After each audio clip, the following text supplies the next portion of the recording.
Okay, we're live. If you're watching this not live, there's going to be a little thing down below the first marker. Click on that. It's probably like 5-10 minutes in, and that's when it'll start. I give a few minutes at the beginning to let people come on in and join the live. But right now, I'm just gonna post on the different places that I am live. Some of you are probably on Twitter already watching me talk nonsense, but yeah, so click on that little marker down below if you're not watching live. If you are watching live, just give me 5 to 10 minutes to get started, let some people trickle in. I'm gonna post this on Discord and Telegram in the time being.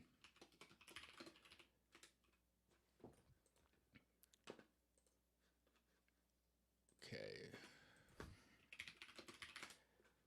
All right, and I'm gonna put a comment on that. If you're watching this not live, I mean, if you are live, just wait a few minutes for me to get started. I let people trickle in. If you're not watching live, then look down below for the little marker. What is that called? This thing. Oh yeah, I can use a visual guide because I have this up. This thing on this video if you're not watching live. Okay.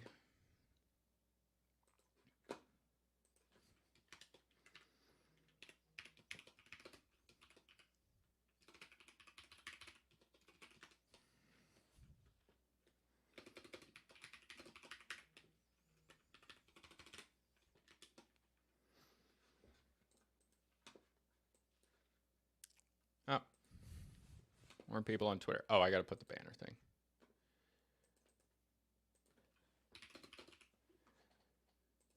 Yeah, I can see the chat on Twitter, Romans. No, you didn't get the time wrong. It was all messed up. I was supposed to do the stream last night, and then I had a tech issue, as I always do. But I was setting up I got a new PC at my girlfriend's house, so I can stream here as well. I was using my laptop. It worked, but it wasn't perfect. And now I have this is now my most powerful computer. The other one was an old PC that got upgraded. This one is a whole new thing. It's a whole new computer. It's really nice. Got a 4070 Ti Super and a Ryzen 9 processor. I went all out. It's really nice. It's got all the LEDs in it and everything. I guess I could just show it. Yeah.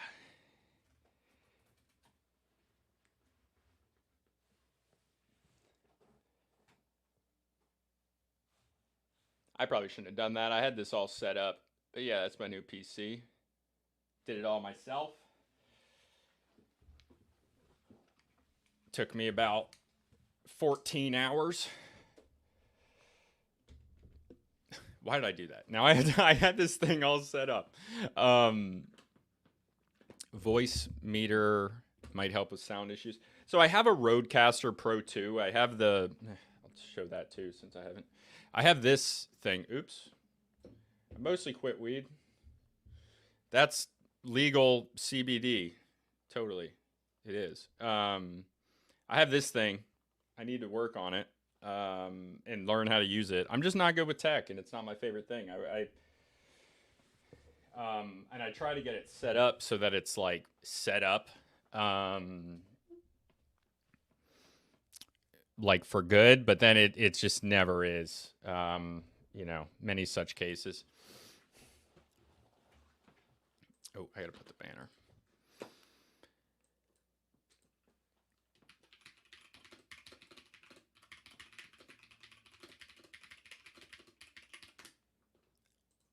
Okay.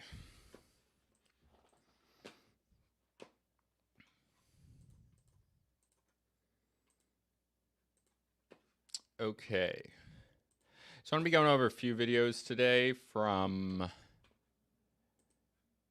this dude.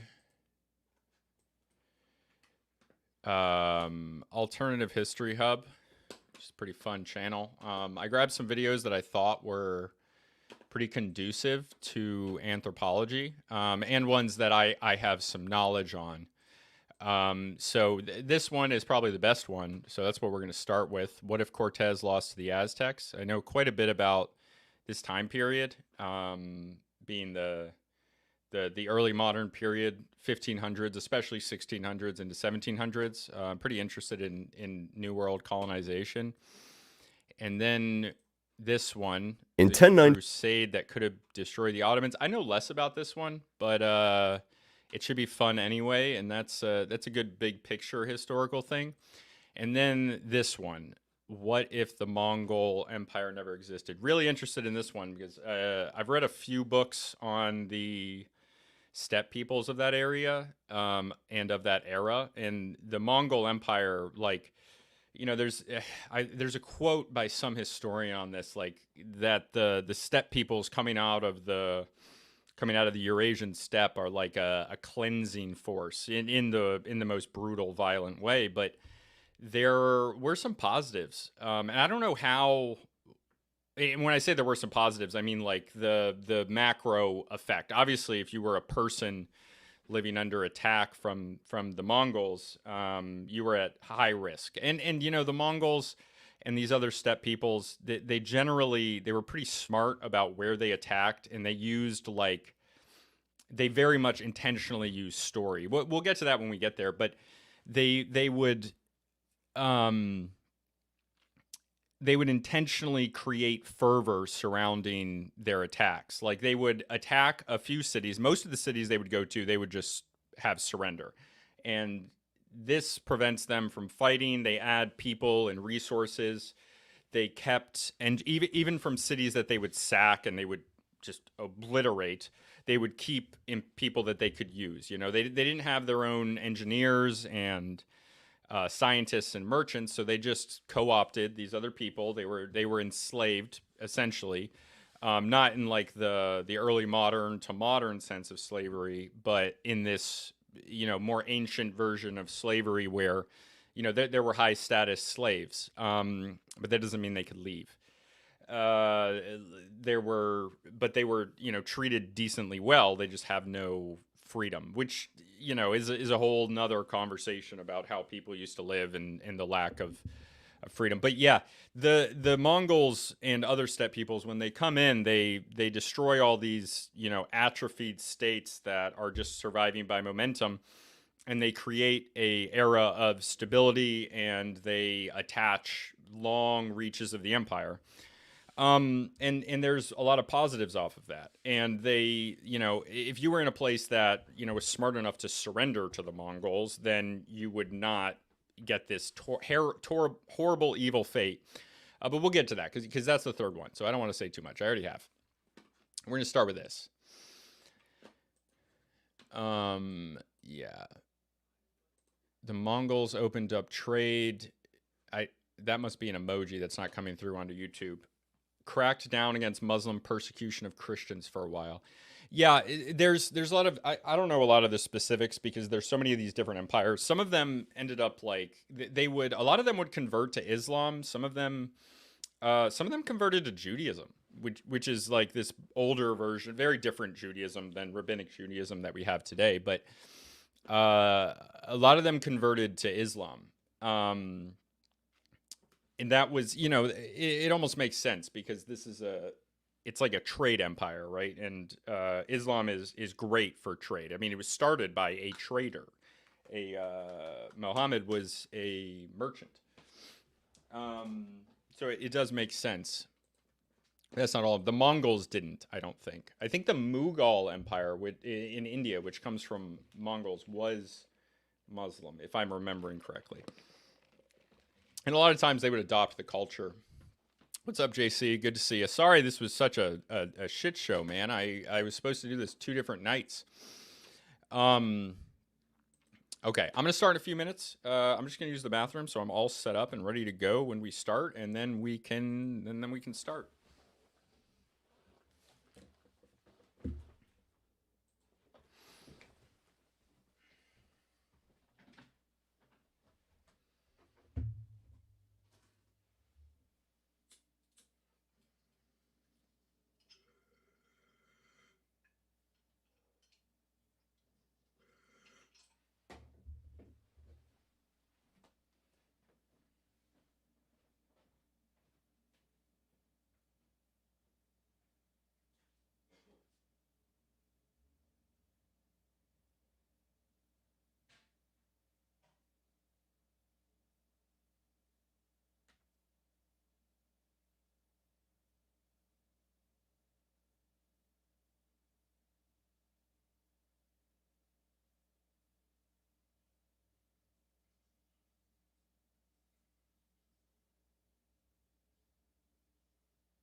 Okay. Sweet. Just put my phone over here. Okay.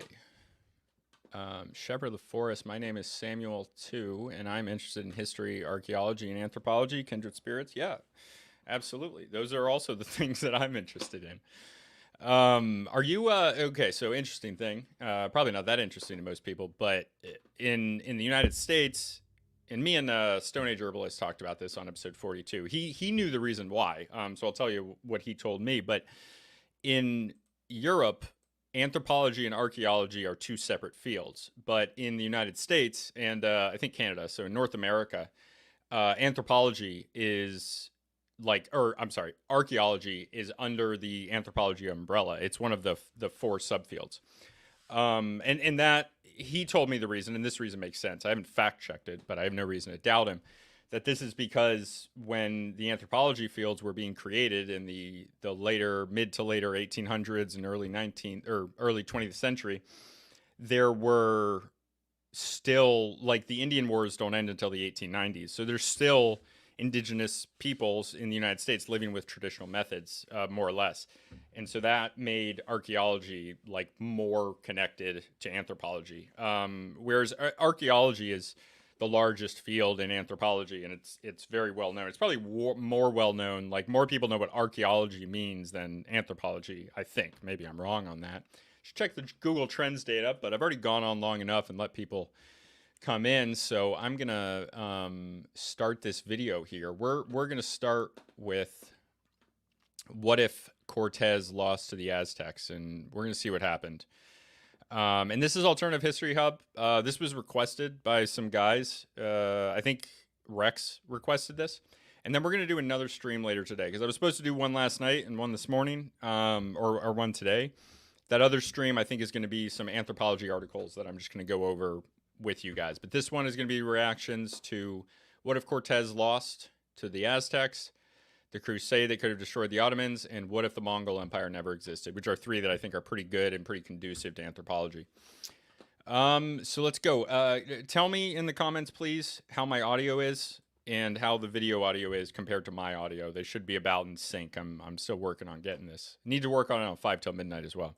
Hernan Cortez, conquistador, explorer, and originally supposed to be a lawyer. I didn't know that. But after hearing tales of Columbus's expedition, he packed his bags and left home to chase glory in the New World. Didn't take long for him to make a name for himself. For his contributions in conquering Cuba, he was elected mayor of its capital city, Santiago. After a few years, and gaining some wealth, he hired an armada of 11 vessels and 500 men to set sail for the uncharted lands of Mexico. So one thing that I want to start with at the beginning, I don't know if he's going to get, thank you guys, appreciate you letting me know on the audio. I don't know how much he's going to get into this, but like it should be known that, and this is true of like all of these guys, the dudes that are in the New World, they are like, you know, it's like, I think Cortez was like one of these, you know, bastard child of a noble, like metaphorically. I'm not sure that's exactly what it is, but these are like, these are rugged, hard men. It's different than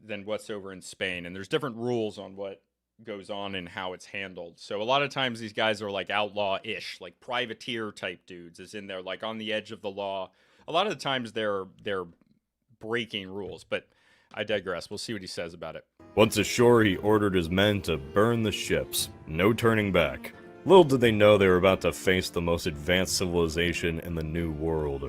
After 2 years of the most intense last man's... Okay, advanced is a relative term.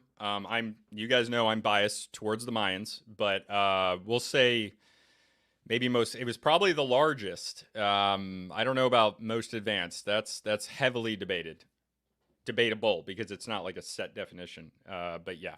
Standing battles in history, shaped by a divide and conquer strategy, a smallpox epidemic that was more deadly than the Black Plague, and I'm glad he brings it up, cannot be understated. In the largest naval battle ever on a lake, the Aztec Empire was dead, and New Spain was born. But here's an idea. what if that expedition failed? Like, what if the Aztec civilization withstood Cortez's invasion and lived to tell the tale, survived to fight on another day? But before we talk about that, have you ever wanted to take down an entire civilization with a small group of men? Turn the tide of a war with a single bullet? Well, then you just might like today's sponsor, Warpath. Tide of a war with a real-time without you to try and divert us. Just imagine a battlefield. Man, what an idea. One that for some of you, you might just imagine isn't all that impressive, because the Spanish will just send even more conquistadors the next time. Alright, so here's an idea. Let's find the point of divergence that gives the Aztecs... Okay, so this happens a lot with alternative history stuff. It's like, where do you point the idea?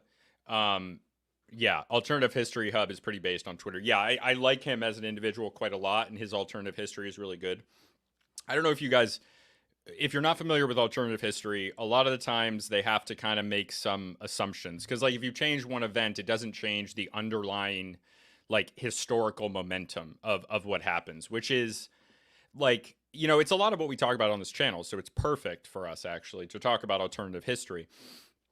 But, like, you know, sometimes you have to, like, just...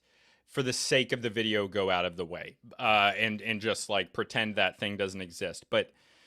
the Aztec Empire was probably going down regardless. You can't, like, you don't...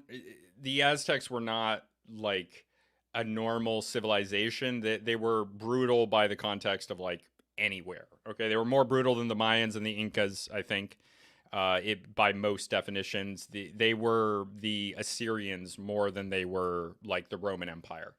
And their culture was largely based on others. Very martial, very... They adopted the calendar probably from the Mayans. Again, Mayan biased, but it's unlikely that I think that they would have survived much longer based on, like, how they treated the people around them. The people around them would be looking for an opportunity to overthrow them because they're being farmed for human sacrifices. That's not a thing that people like the Tlaxcala and some of the other tribes whose names are mistaking me right now, the Tlaxcala being the most prominent, would appreciate. But I digress. The best chance at survival. Hell, maybe they not only resist the Spanish, but successfully pull off the Sunset Invasion. The Aztecs sail east, landing on Europe's shores. The kingdoms of Aragon and Castile fall to thousands of jaguar warriors. Well, maybe not that far. Where could we start? Say the Cortez expedition just never happened in the first place. Maybe they get hit by a storm and are left stranded somewhere in the Yucatan. It'd be like Castaway, but with conquistadors. Many would die, perhaps even Cortez himself. Their disappearance becomes a warning. The thing, I don't know how much he's going to go into this, but the diseases are everything. The diseases killed 80 to 90% of the population of the New World. They happened over like 2 centuries, like it just kept happening. Most of the people in the New World that died of these diseases died without ever seeing a European person because it spread from animals. De Soto dropped them off in the Mississippi River Valley in the 1500s. That's a lesser known conquistador. The pigs just ran wild. The horses ran wild. The horses were adopted by the Plains Indians cultures, which attacked the others. So it was like total societal and ecological, like, destruction. And that type of destabilizing force, when, like, you know, if you have a political structure that has 1,000 people in it from top down and 80% of those people die, it's very hard to recover that. It takes generations.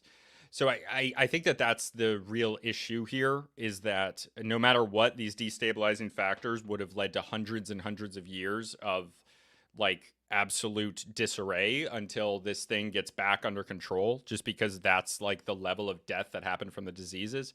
But it's just, that's all you can say about it. The diseases were insanely huge, and people don't like to concentrate on them as much because they're not as interesting. There's not as much written about them as these interactions with these warriors and with, like, people like Hernan Cortez.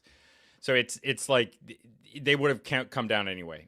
But yeah, I don't know about this whistle. Didn't the Aztecs have that whistle that sounded like someone screaming? I vaguely remember hearing about that, but I don't know. To any would-be adventurers. I don't know. Still, eventually somebody would arrive to make first contact. Could change a lot, but I think we could do better.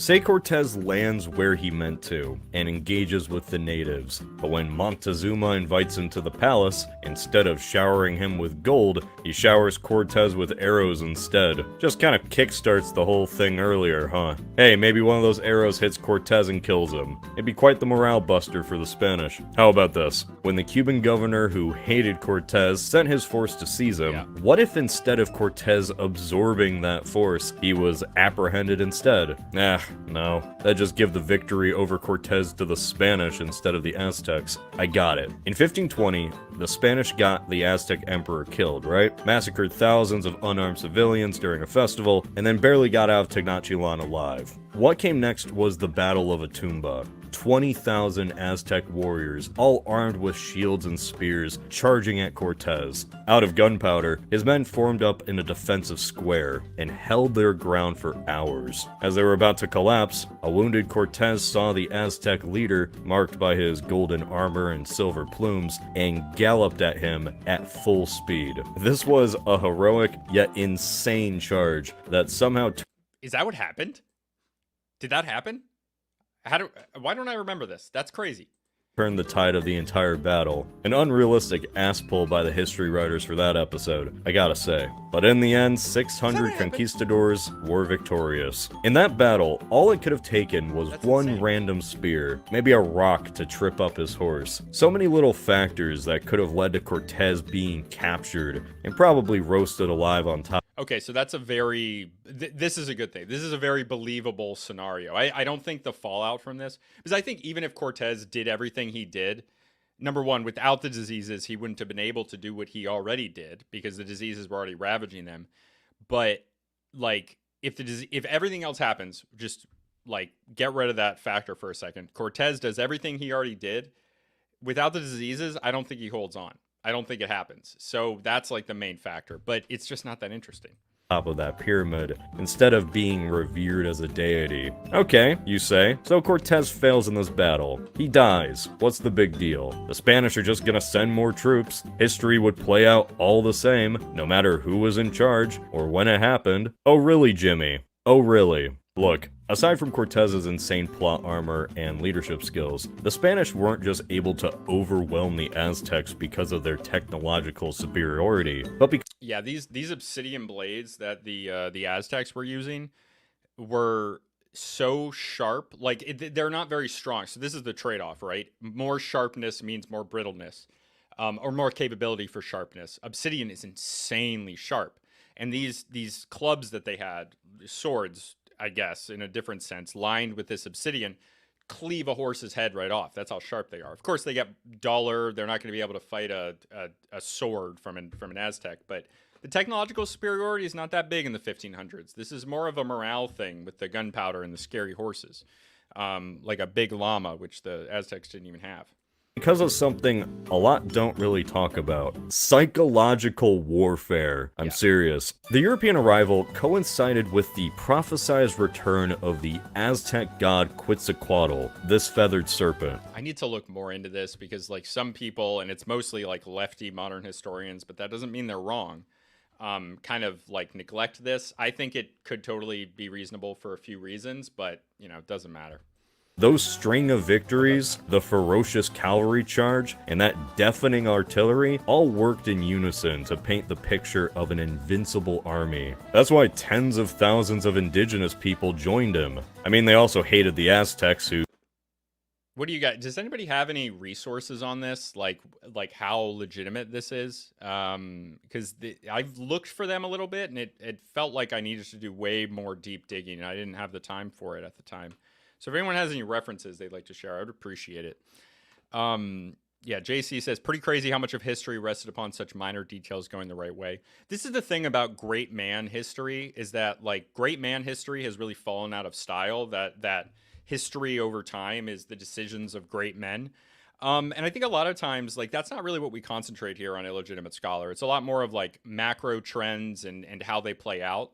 But there are many, many, many examples where the decisions of one man, or less likely, but it does happen, one woman, and what they do end up seemingly changing the course of history. And, usually that's in conjunction with larger macro trends that would have played out in a similar way, but a lot of times it's non-arbitrarily different how things play out because of the actions of one remarkable person. Like I don't I don't know if there would be another Alexander the Great. I don't know if there would be another Cortez or Pizarro. I think that in different situations things would have played out extraordinarily differently on different time scales by generations. Things could have turned out very, very differently without the usually crazy decisions of these great men. And I would say that Cortez is a great man. You know, maybe not the best man, but a great man. Who used them for human sacrifice, but the prophecy thing really helped. There's more to that than just a Serbian lad ruining the world. There's more going on behind the scenes, but yeah, that's not for today.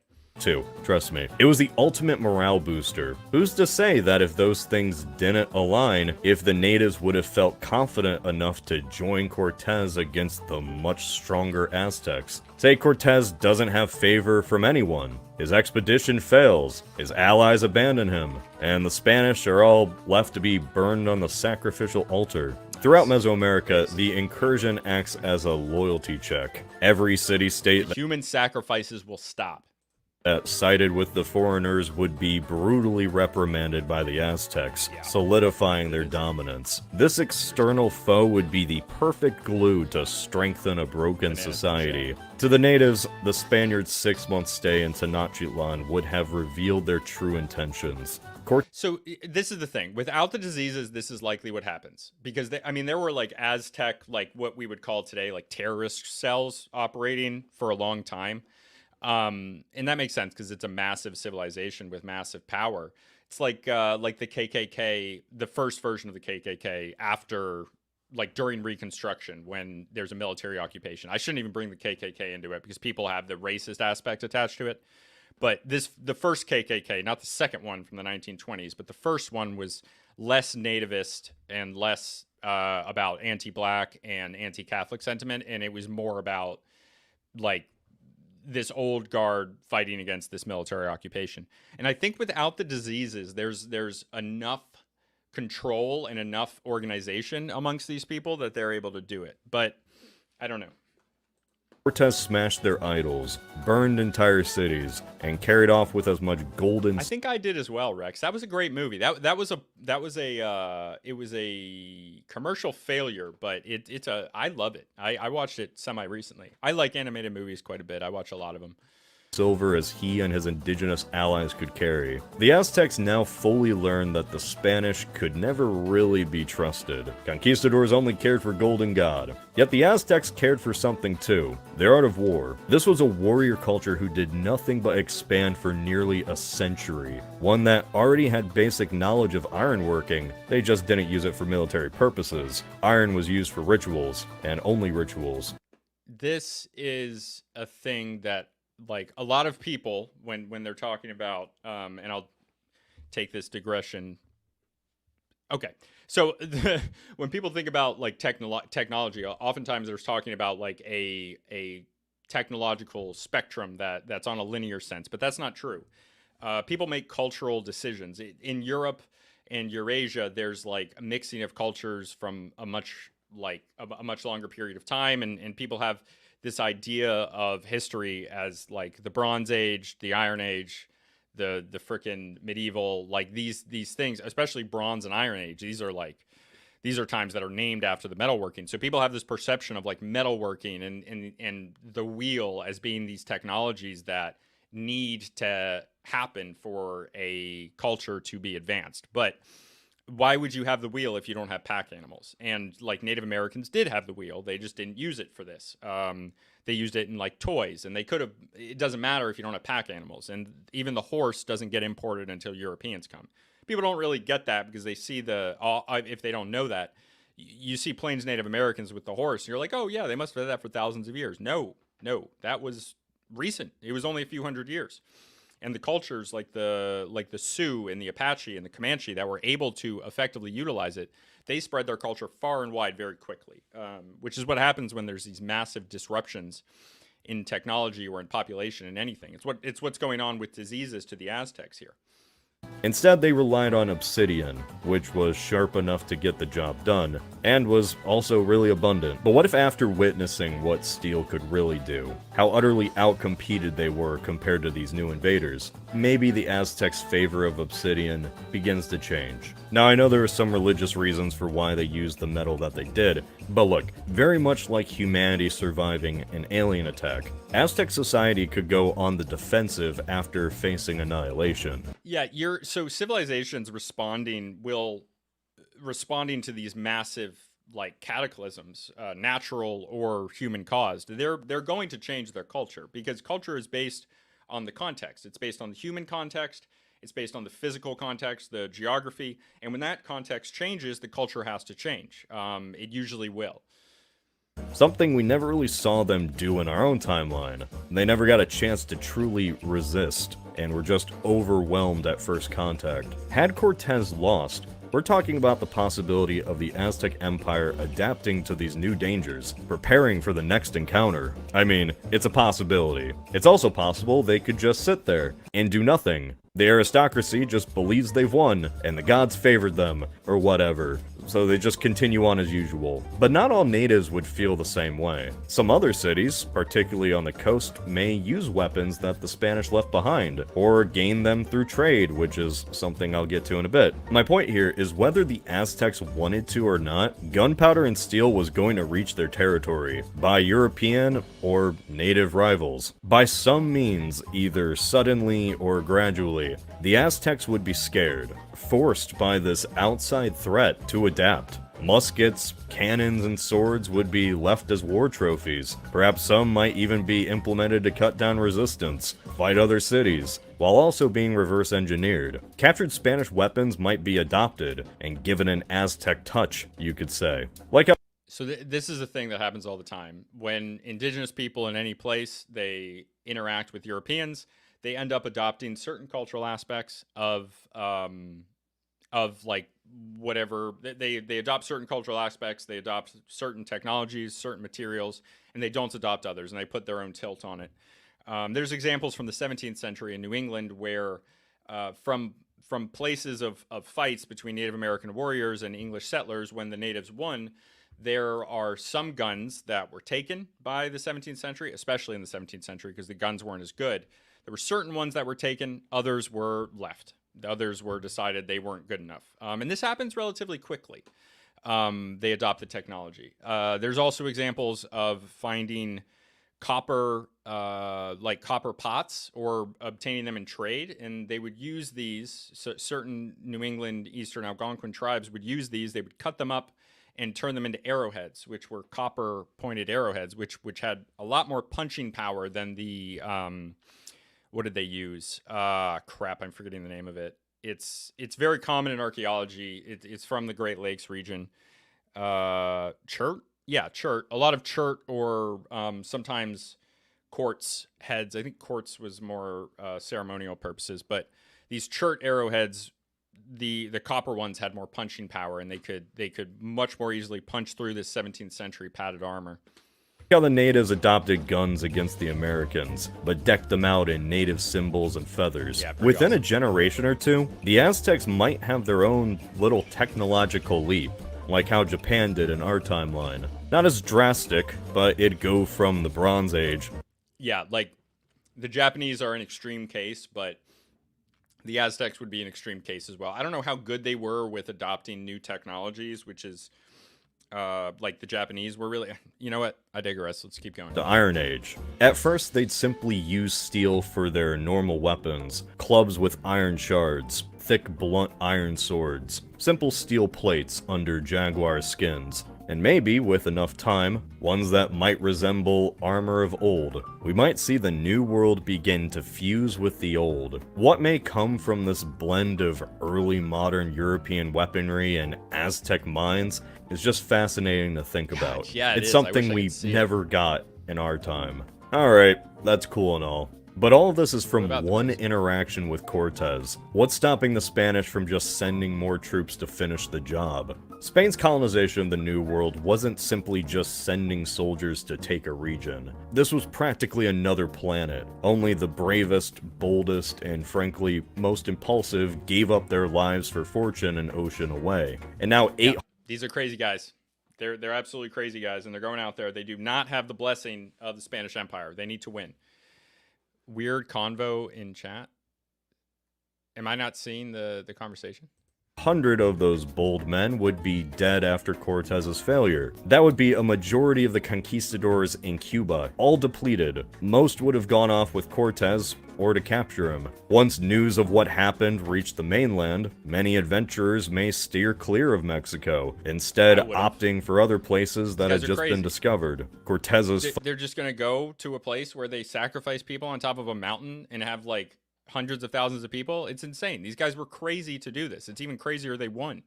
Again, diseases. Without the diseases, none of this happens.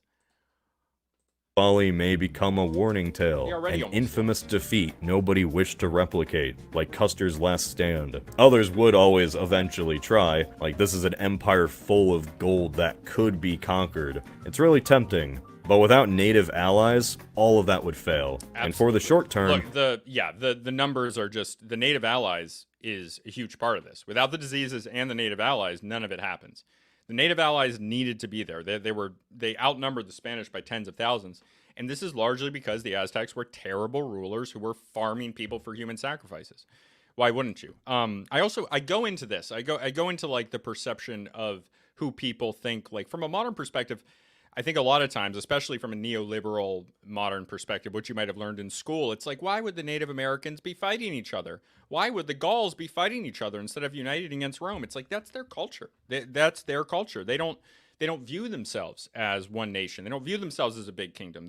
These ideas come much later, even in Europe. So they didn't have the technological, political organization. This is a political technology to unite against this enemy, because their knowledge of the world comes from these long, old, in the case of the Gauls, these blood feuds that go back between chiefdoms for hundreds of years and everything, and like evil stuff they're doing to each other. And they're not going to look past that just because they don't view themselves as the same as other people. Like just like people in the United States used to view themselves as like from their own colonies, and they fought wars with the other colonies, small ones, but they did. Weren't most of the guys the Spanish sent to the New World pretty much the black sheep and family fuck-ups? Yes, yeah. So not all of them were even sent to the New World. I mean, you might get a colonial assignment, but that's a vast minority of people. A lot of these guys they're criminals, or they're, like you said, the black sheep. They're adventurers. They're the same types of guys you would find in like the Rough Riders. They're like they're the Dirty Dozen, basically. They're misfits. And like low, like high risk tolerance, essentially. Since it takes a certain type of personality to do this, I'm sure that's related to abuses. The guys doing this are extreme outliers. I think that makes them more likely to engage in abuse, which they really weren't supposed to do. Yeah, this is entirely true. This is absolutely entirely true. They were like the Spanish crown doesn't like this. I mean, even the colonial governors are telling them don't do this, but in both Cortez's and Pizarro's cases, who conquered the Incas, they were like, they knew like, hey, I'm going to get prosecuted if I don't, not persecuted, but prosecuted if I don't, but if I capture this place, then what are they going to do to me? They can't do anything to me. I just captured a whole empire, which is what happened in both cases. Cuba just wouldn't have the manpower for another expedition. In this scenario, the Aztecs continued to survive on for a while. Now wait a second, Look, you say again. This did not have the blessing of the Cuban government or the Spanish crown. It did not. You keep interrupting me. What about the Columbian Exchange? Smallpox. Millions of natives died from Old World diseases. Yeah, a population of 6 million reduced to a tenth of that within a century is bad news no matter what. And this would happen... I don't know what he's talking about with 6 million. Maybe that's the Aztecs, but I think the population, like these are all estimates, but I think the population of the whole New World is like the best estimates are between like 40 and 100 million. I think it's probably somewhere closer to the 40, but very, very large. regardless of Cortez's victory. The key difference, though, is this. The Battle of Atumba happened right before smallpox really kicked in, and should that remain the case, this means that the Mesoamerican civilizations would be decimated, but not conquered. The natives wouldn't be vulnerable to these diseases forever. It'd only take a couple of generations before the locals adapted to these new pathogens. Timing is key to this. But the disarray from them is going to last much longer. Yeah, from Fabian, am I pronouncing that right again? It's not Fabian, it's not Fabian, it's Fabian. That sounds like the Spanish pronunciation. Native allies were absolutely relevant later in the conquest of the southern regions, and Fabian is from Chile, by the way. As they were called, they actually do most of the regular labor, some kind of logistics department for the conquistadors. Yeah, and this is very common in colonization. You pick a population. There's other examples like, you know, the Nilotic people were selected. This leads to like the Rwandan genocide. You need like an upper class under your upper class. Some kind of logistics department for the conquistadors. Yeah. Fabian, I gotta send you a DM. We'll do that space next weekend. We're gonna do a space on Latin American history. I'm gonna start doing spaces now. If you're interested, look out for that on my Twitter, illscholar. The art style is what really sells this. Absolutely, the art style is incredible. Doug Dimmadank, Kenny, who is a Hispanic himself. All the Mesoamericans survivors are called Edgars now. Look it up. Huh. I don't know what that is. I'm going to look that up later. They always go with 6 million. Okay. Scenario, and to the fate of Aztec society. The question you're all probably wondering is, how likely would it be for the Spanish or other European powers to come back with an even more serious military expedition? Here's the thing. It wouldn't be as sudden as you might expect. Cortez's conquest of the Aztecs was an unexpected success. It certainly wasn't Spain's main priority. It wasn't even the priority of Cuba. The Cuban colonial government knew they didn't have the manpower for an expedition that Cortez wanted, and he went anyway. If that gamble didn't turn out, then it would be a while for Cuba to get those men back. Yeah, mainly seriously. because of Spain itself. Whenever talking about this topic, there seems to be a grandness to it, an empire falling. I mean, I don't think he's touched on this, but Cortez was outrunning the envoys, and I don't think all of his men knew that they were not sanctioned entirely by the governor or the crown. It's kind of insane what he did, but he was outrunning them. I think he was at risk of being beheaded, essentially, which, you know, for him, the boats were already burned, so burning the boats was a good idea. A momentous occasion, and it was for sure, just not if you were in Europe. To Spain, the events in the Americas were side quests on the edge of the world. Had Cortez failed, the Spanish wouldn't have gotten furious and sent endless conquistadors to teach the Aztecs a lesson. Instead, they'd blame the Cuban colonial government for wasting resources and be more stingy with what the colony can do. There were far greater headaches to worry about without wasting men in the jungle. Sure, tales of a city of gold would be tempting, but not enough to rearrange your entire foreign policy around. Without that relatively quick victory, the Spanish sit back and wait, meanwhile not profiting from the spoils of such a conquest like they did in our time. And that would have consequences. Consequences to Charles V. 16th century Europe Charles was messy, this from guy. the spoils of such a conquest like they did in our time. And that would have... Charles V is one of my favorite monarchs from Europe. This guy was incredible. And Philip II from Spain. We don't talk about Spain as much in the U.S. Obviously, I'm biased towards them. I love Latin American stuff. I love my disproportionately Hispanic audience for whatever reason. Like a bunch of, like, I don't know, maybe it comes out that I love Hispanics and Hispanic history, but I do. But yeah, for whatever reason, my audience is disproportionately Hispanic. Like, there's more of them than in my audience than the American population as percentage. But I digress. Sorry. Love you guys. Hispanics, love you.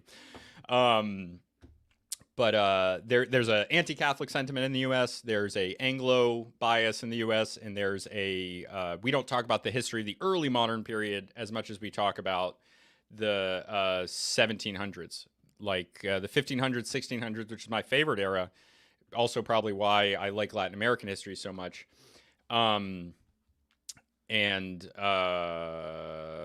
Yeah, so it's like this guy is awesome. Charles V is amazing. This is back when like before they had like nation states, so there were like they were controlling like the Low Countries, like the Netherlands and parts of Burgundy and everything. Was Spain all one kingdom at this point, or were they still having problems at this point? So this is, I think Charles V is the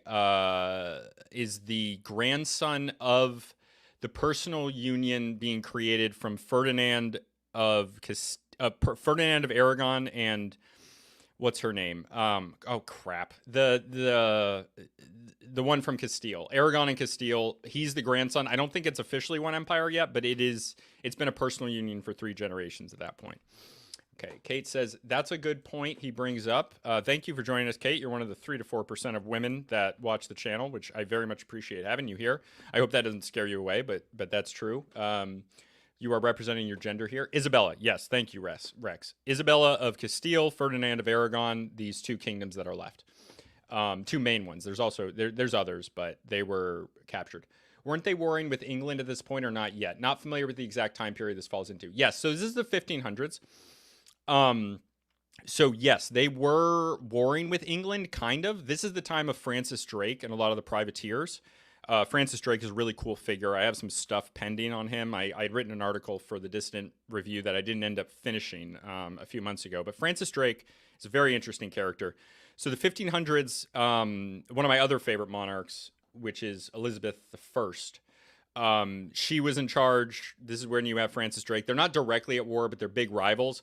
But England's kind of a backwater there at this point. The Spanish, or they're more concerned about the Ottomans and the French. Yeah, what's up, Kate? Thank you for joining us. Can't wait till we get to the Alamo. Yep.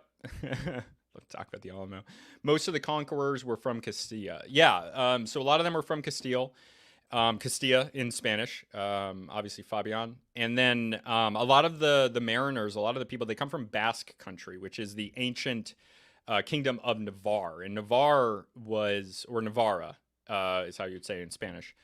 And Navarra, the Basque people, are one of the last remnants of the pre-Indo-European peoples. So they were the peoples that originally replaced the Neanderthals, and then they were replaced themselves by the first wave of Indo-Europeans, which is like the Celts, and then a second wave of Indo-Europeans comes in, and that's everybody. And then there's the Finno-Ugrics in Finland, and the Sami and Hungarians. But let's keep going. Consequences to Charles V. 16th century Europe was messy, and Charles V ruled over a lot of it. Charles ruled over Spain, the lowlands, parts of Italy, and was the Holy Roman Emperor. He was at the head of an empire already stretched thin, although he was now king of... Yeah, I mean, look at that. Look how big that is. I didn't realize he was also the Holy Roman Empire. And this little spot right here, I guess he didn't control Navarre officially. Navarra? He was at the head of an empire already stretched thin. Although he was now king of Spain, he wasn't even Spanish, or Castilian, or Aragonese. In fact, his taking the throne led to one of the most brutal uprisings in Castile. Charles was always busy fighting France in the Italian wars, contending with the Ottomans, and competing against the Portuguese. One of the key reasons... Yeah, notice the English aren't even mentioned there. That's because they're not a big international factor. The wars with the Spanish, at this point, for the English, are a huge deal. But for the Spanish, not really. His vast domain could sustain these conflicts was the Spanish treasure fleet, which poured tons of silver to the royal treasury. A fifth of all profits made in the New World were given to the monarch and spent on his wars. If the Aztecs were victorious, even if temporarily, that line of credit just never exists. Spain never sees that explosive growth from getting a head start. They're less powerful, and perhaps might risk just imploding outright thanks to overextension. The New World funds would be crucial, especially when it came to dealing with the French, and especially the Ottomans, now ruled by Suleiman the Magnificent. Especially with how expensive the colonization is of the New World. I mean, it wasn't profitable for pretty much anybody else. It becomes profitable a little bit through, unfortunately, slavery, mass scale slavery, chattel slavery, and by the Portuguese in Brazil, and then the Spanish and the rest of the New World. But the English and the French, like the French are just trading mostly. I think it's making profit for people. The English colonies at this time, Jamestown, New England, Mid-Atlantic, they're not like profitable. They're out there a lot for other reasons, and they become profitable over time, but not by much. People don't like. I think people overestimate how much money they're making off of this. It's not really about that. But the Spanish, because they capture the Aztecs, they are able to make money by extorting essentially a lot of the wealth out of the area. That's one of the places where it's pretty correct. His two main adversaries. It's possible that with Spain losing its teeth, the French and Ottomans more openly unite in a common front. Could we see a solidly established French-Ottoman alliance? Perhaps. There was some alliance. They were together. Like the Ottoman fleet was like they were wintering in France at a certain point. I think down in the like near Spain, in those two counties that used to be owned by like what became the English crown. The Turks could move even deeper into Hungary, which might affect, of all things, the Protestant Reformation. Martin Luther was busy in 1520. His excommunication a year later sent Europe into chaos. In our timeline, Charles V already made certain concessions to the Protestants. He needed the princes for the defense of Hungary, so there's two things that might happen. Charles might not need to consider the princes' support if they're already at risk of losing Hungary anyway to the Turks, leading to Charles being hardline against the Protestants. However, Charles might do the opposite, since he has less funds to back up his words. This might lead to an empire that is more tolerant of Protestant princes and rebels, since it frankly can't fight them. Which decision Charles may make, only he could decide. But either one alters how the Reformation transforms Europe. If he was more tolerant, for instance, maybe there would be less religious minorities that wish to flee to the New World. That sort of stuff. What all of this means, though, is that under Charles and Spain's monarchs following him, they are far more distracted on holdings in Europe. In fact, taking over the Aztecs is like they won the lottery in our timeline. And in this one, they didn't. Spain is still powerful, just not dominant. And they would remain distracted away from the New World for a while. Probably even like 100 years, considering how much power and resources would remain in Europe. Any attempts, like I said before, would not be as successful as the first. No. Speaking of centuries, that was a one-and-done these thing. couple centuries or so that in our history were considered Spain's golden era now just don't exist. That allows their rivals to play bigger roles, frankly everywhere, both in Europe and in our case, Latin America, or what would have been Latin America. I don't think the Ottomans would have went to the New World. The Ottomans, because of their position and their access to the Persian Gulf and out to the east coast of Africa, to Ethiopia, to India, it makes a lot more sense to go that way, which is what they did. I don't. Maybe we would have seen Ottoman Australia, possibly. Maybe they'd get down there. Maybe they'd beat the Dutch to the Spice Islands, to what's now Indonesia. But I don't think they would have went west. I don't think so, because it would have meant them sending ships through the Mediterranean, which an inward sea. I don't know. I don't see that happening. I'd have to look at it more, but I think that's less likely. I think they would have just went more east. Because now it'd still be Aztec, Maya, and native territory, with other smaller powers from Europe looking to tap into a forbidden market. To the Spanish, the Aztecs were frankly just devil worshippers. They sacrificed a lot of humans. They had scary-looking gods. Frankly, destroying these pagan idols and converting these people was the only interaction they were interested in. You're welcome. If the Aztecs survived, and maybe even rebounded, I can't imagine there would be trade or a relationship between them and the Spanish. Any formal interaction may be viewed as giving into Satanism, and their continued existence is just another extension of a There's enough money making there that I think they'd look past it. People tend to do that. crusade they cannot complete yet. So Spain really wants to take out the Aztecs, but they just can't yet. Meanwhile, there is this empire that they don't want to trade with, but it has more gold and riches than can ever be imagined. For the fun of it, I might imagine a black market begins of sorts, legally and morally, dealing with the Aztecs as seen as collaborating with Satan. Especially because the people in the New World, they're not the same as the people in the Old World. These are the types of people who are going to engage in this type of behavior. It was very common in New Spain, in the Caribbean, for the Spanish, for basically anybody going out there, there was a lot more acceptance of this lawlessness.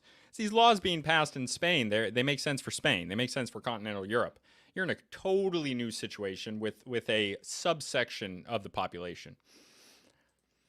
But there would still be some men who would make a deal with the devil, privateers and pirates who would brave the dangerous journey west, dodging Spanish galleons in the Gulf to trade with the Aztecs, giving them gunpowder, horses, livestock, and iron from the old world, all for gold from the new. Devil's gold. These men would become rich from dealing with the Aztecs. Many might be viewed as even cursed. But outside of pirate myths, the reality is that the Aztecs were rich, and there was a market that the Catholic Spanish weren't officially tapping into. Yet others were, maybe even other kingdoms, like England. England during this time was the underdog, and they famously employed privateers to mess with Spanish ships. It's not a stretch that the English, above all others, would begin to trade with the Aztecs, both to become rich and also to mess with the Spanish. Perhaps creating secret bases alongside a still uncolonized Gulf of Mexico, away from Spanish eyes.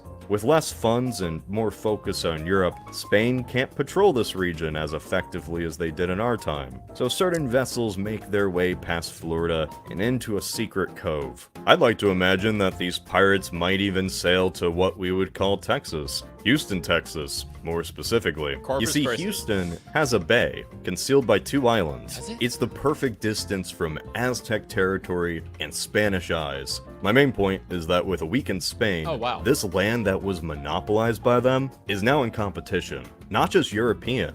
Other native factions would have survived too. Many neighboring tribes willing to topple the regime, especially the neighboring Maya. Maybe by the early 1600s, England and France could attempt to conquer what was virtually unclaimed territory by supplying the Maya and other rebel groups with everything that they needed. Regardless of the final outcome of this proxy war, the region would inevitably collapse and become defragmented, creating a power vacuum which every colonial nation would try to exploit. I'm imagining a scramble for Mexico or something.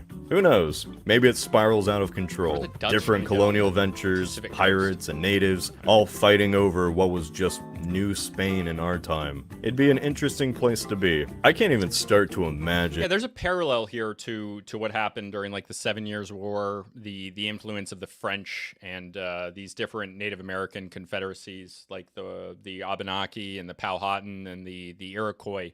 That seems about right. I feel like this is the most likely situation. This is a great video. I like this guy's videos. I watched a lot of them before. I'm a big fan. But this one particularly is really good. I didn't know the Maya Aztecs coexisted at the same time. Yes. So the Mayans had been around longer, but they're more on the Yucatan Peninsula. They're a couple thousand a couple thousand kilometers away from the Aztecs, maybe a few thousand miles. I'm not sure exactly how far it is, but they're pretty far away, and they're separated by some natural boundaries, like the mountains that are there in like down in the Central American part of Mexico. But yeah, the Mayans, which were not an empire, they were more like a collection of city-states and a very strong culture. That's kind of their influence. They're over in the Yucatan Peninsula, which is into the Caribbean. And then the Aztecs are around basically central in Mexico, southern central. What is Mexico now? And what the outcome of these conflicts in the Gulf would be. All I can say is that Spain would need to fight tooth and nail to get land that they kind of just absorbed in our history. Without that jumpstart, how quickly could others have exploited the vacuum? Could the Scottish have gotten that Panama colony they were hoping for all along? Probably not, but it'd be funny to think about. If the English, or Dutch, or French did have influence in the Gulf, it'd be through fleets of private ships and paid mercenaries. Maybe wars in Europe shift the balance, and islands are given to the victors. There's a lot to imagine from this. Frankly, the Mesoamerican success throws a wrench in the colonial experiment, and perhaps even postpones globalization. Not to mention, what would happen to his expedition against the Inca, which only occurred a decade after Cortez? All I can say for now is that Cortez was Spain's one best shot, and by fate, by God, or by plot armor, he erased an empire, raised its capital, and built Mexico City on its bones. Had he failed, the Gulf,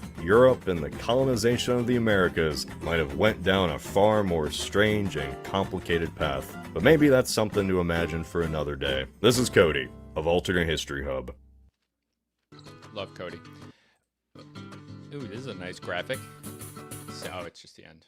Okay. All right. So what I'm going to do now, in a second, we're going to do this one, the crusade that could have destroyed the Ottomans. But I'm going to take a quick break. I'm just going to go to the bathroom and grab a drink, and I will be back to do the crusade.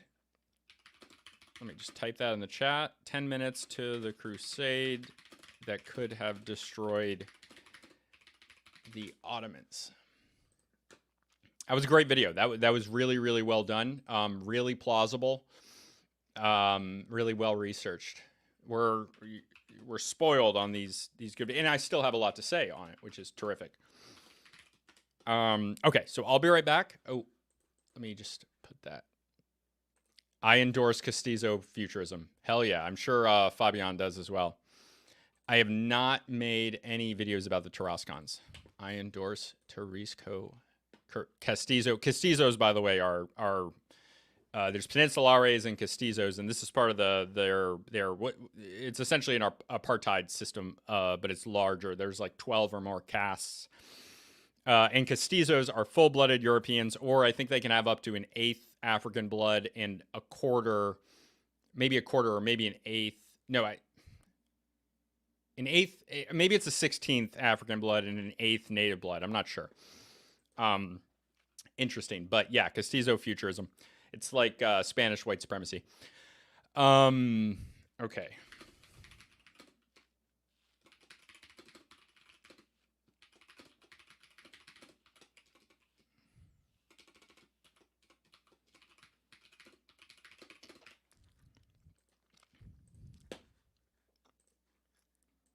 So I will be right back. Like the video if you haven't, please. I appreciate it. Subscribe if you're not. If you want to see more of this, I got a bunch of interviews and stuff. Got some coming up.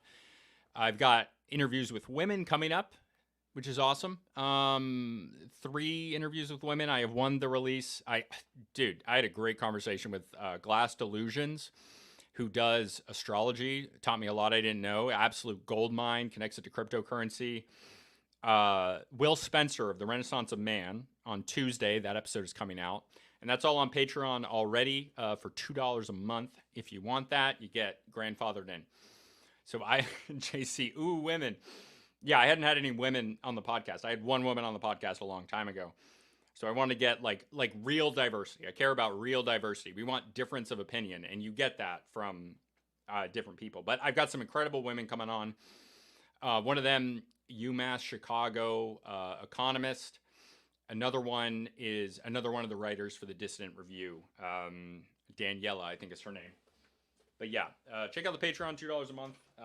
If you want to get all those early, and some of them I do live now, and then only on Patreon.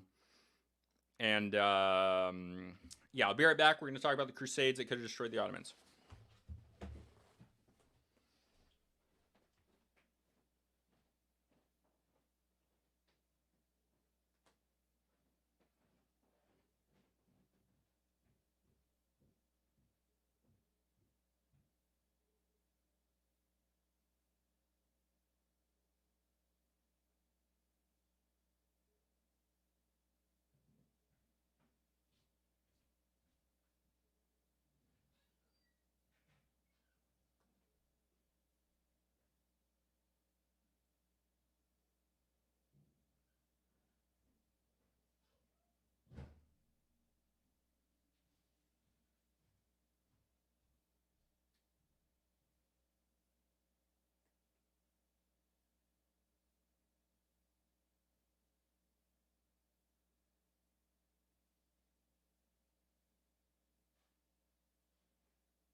Okay.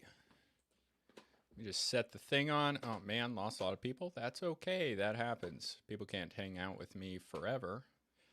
All right. Oops. Did not mean to take that off. Let's take that off. We are going to now move to the Crusades. Let me just mark this time down.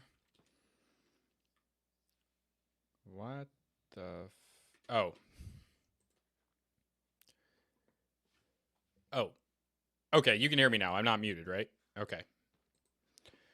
Yeah, it was intentionally muted. Time.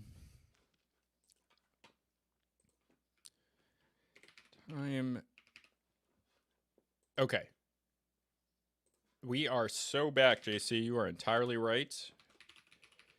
Crusades beat Ottomans. We're going to start this video. This video is now... I've even changed the thumbnail. It's for new people that are coming back in. But yeah, what we're going to talk about now is what happens if the Crusades beat the Ottomans. So the Ottoman Empire was very, very strong at this time. It's actually, excuse me, about 300 years before, or maybe 400 years before what we were just talking about, which was Cortez. Now we're going to talk about the crusade that could have destroyed the Ottomans. And so what happens if the Crusades in the year 1095, it's right there on the screen, beat the Ottomans, they win. I don't know exactly what he means by that, so we're going to see exactly what he means. But this changes a lot of European history because, you know, there's a route that goes out to the Silk Road. It goes through Ottoman territory because they control the Persian Gulf.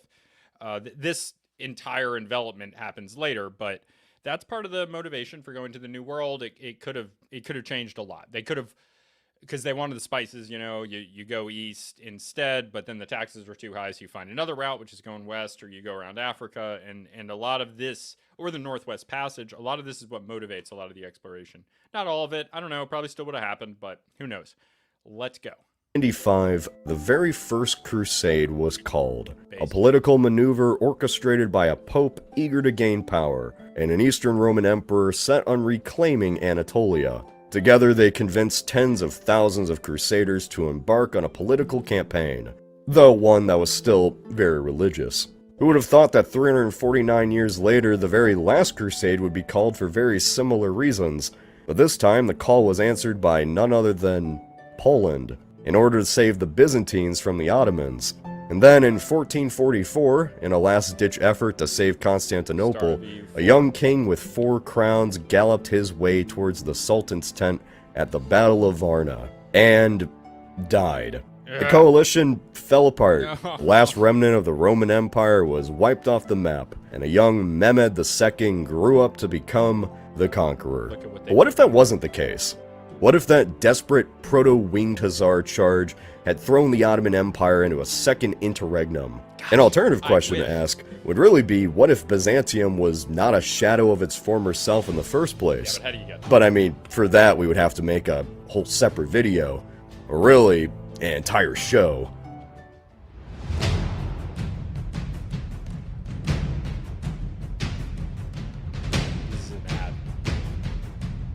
Ad for something I want to see, though.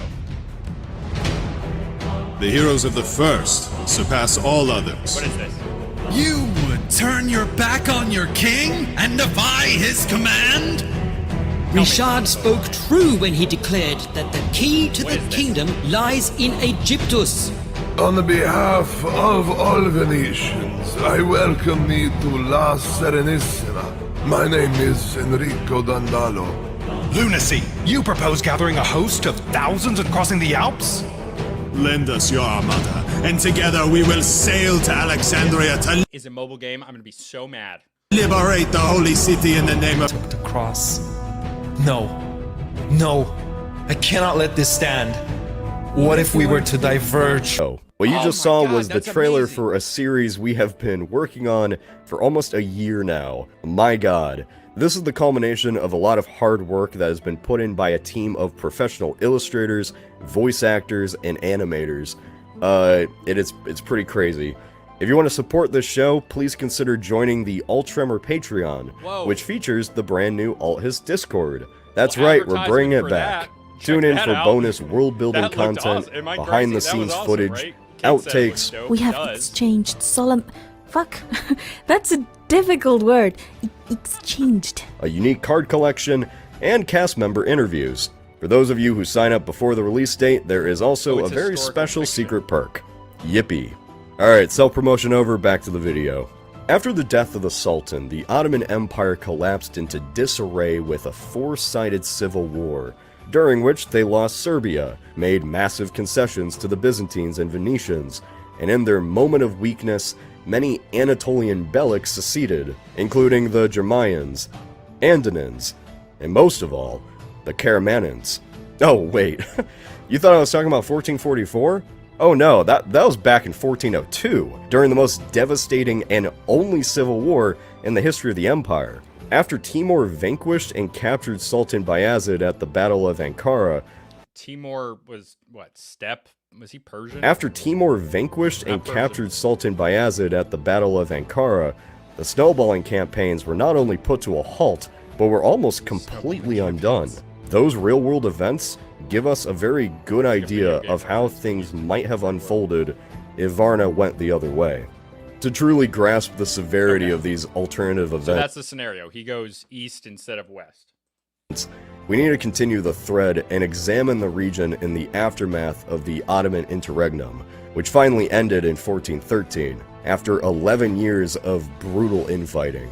That same year was actually very fateful for the other major player in the story, Poland and Lithuania, which were joined by a personal union decades prior, and were now bound by a new set of acts in the Union of Hordio, which gave Lithuanian nobles and clergy much more autonomy, while also bringing their state much closer to Poland, as they adopted many of their customs.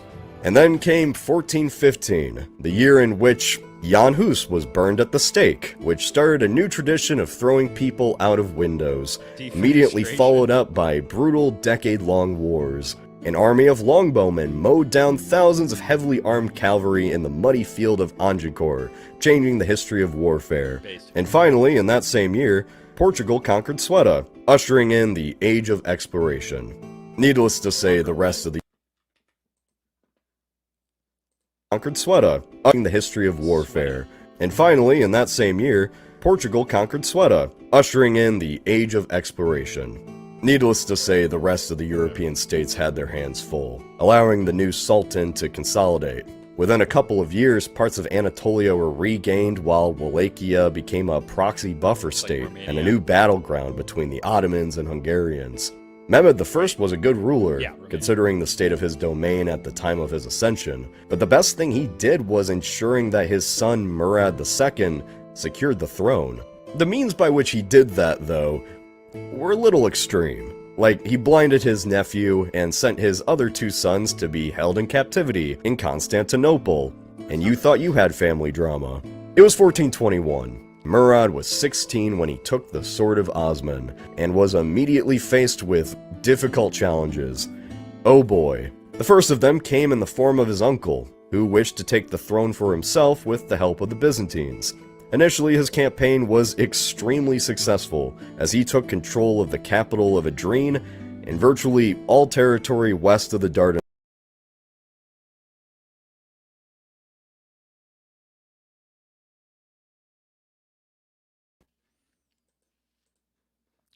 I may have clicked the wrong button on my keyboard. That is okay.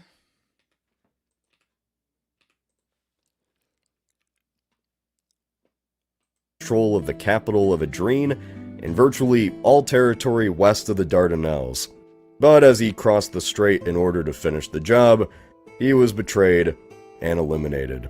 Nice. Murad was furious and wanted to exact revenge upon his enemies, so he laid siege to Constantinople. However, the city still had one ace in the hall in the form of his younger brother, who was now married into the royal family. And so another pretender was released onto the Anatolian wilds, this time with the additional support of Venice and most Anatolian Beyliks, most of all, the Karamanids. The rebels failed to take Bursa, but were successful in capturing Iznik, formerly known as Nicaea. Murad had no choice but to abandon his siege and deal with the insurrection, Once again, the young sultan was victorious and even annexed a few of the treacherous beyliks, before setting off on another quest of vengeance, this time against Thessalonica. The second city of the empire was incredibly valuable and a center of resistance, but the Byzantines were fully aware that they couldn't hold on to it on their own, which is why they sold it to Venice. The Republic was tasked with defending against the onslaught, which continued for 8 grueling years, becoming one of the most difficult sieges in the era. But the Venetian crossbows and small cannons were not enough to hold the city. Is that guy getting shot in the butt? That guy's got one in his upper thigh. I wish it was the knee. That's an old meme, but it checks out. This guy got shot in the butt, I swear to God. Finally, in 1430, it fell to Murad II. In their desperation, a huge portion of the Byzantine aristocracy managed to flee into Western Europe, carrying vast amounts of ancient knowledge that they translated and taught in universities such as Bologna, Rome, Paris, and London. This conquest was a major blow to the Ottoman enemies, and a major step towards the ultimate prize, the city of the world's desire. Ooh. With every victory, Murad proved himself to be the ruler who could lead the still fragile empire made up of numerous minorities, and the course was obvious. Unfortunately for him, in 1434, the Hussite Wars were ended at Lipany, and Sigismund became the new Holy Roman Emperor. Regardless, Europe's sights were now turned east after an Albanian revolt in 1432 gave the Vatican a new hope. That same year, a young boy at the age of 10 became the King of Poland. Vladislav III's story really feels like it was crafted by a group of writers who just wanted to create the... This is like the scenario that happens, I guess. I'm not clear on this. Maybe I wasn't paying attention. Maybe I have ADHD. Maybe I got too distracted by the advertisement that I should have skipped for the content. But sorry, it was very enthralling. Can someone explain to me what the hell is going on in the comments? Like, what am I missing?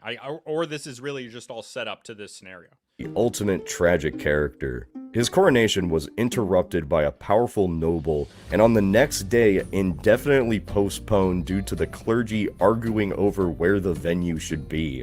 In a feudal world filled with fragmented factions that undermine the rule of the monarch, Poland's Sejm really took the cake. EU fans, you know what I'm talking about. But as fate would have it, Sigismund died in 1437. And his titles passed to Albert II, who became the king of both Germany. Dude, what? What is this portrait? Bro, fix your face. What the that should be a meme. What is that? And Hungary. By this point, it had Tekken, who became the king of both Germany and Hungary. By this point, it had been over 40 years since the last time Christians had a proper crusade. The last one ending in complete failure in the Battle of Nicopolis.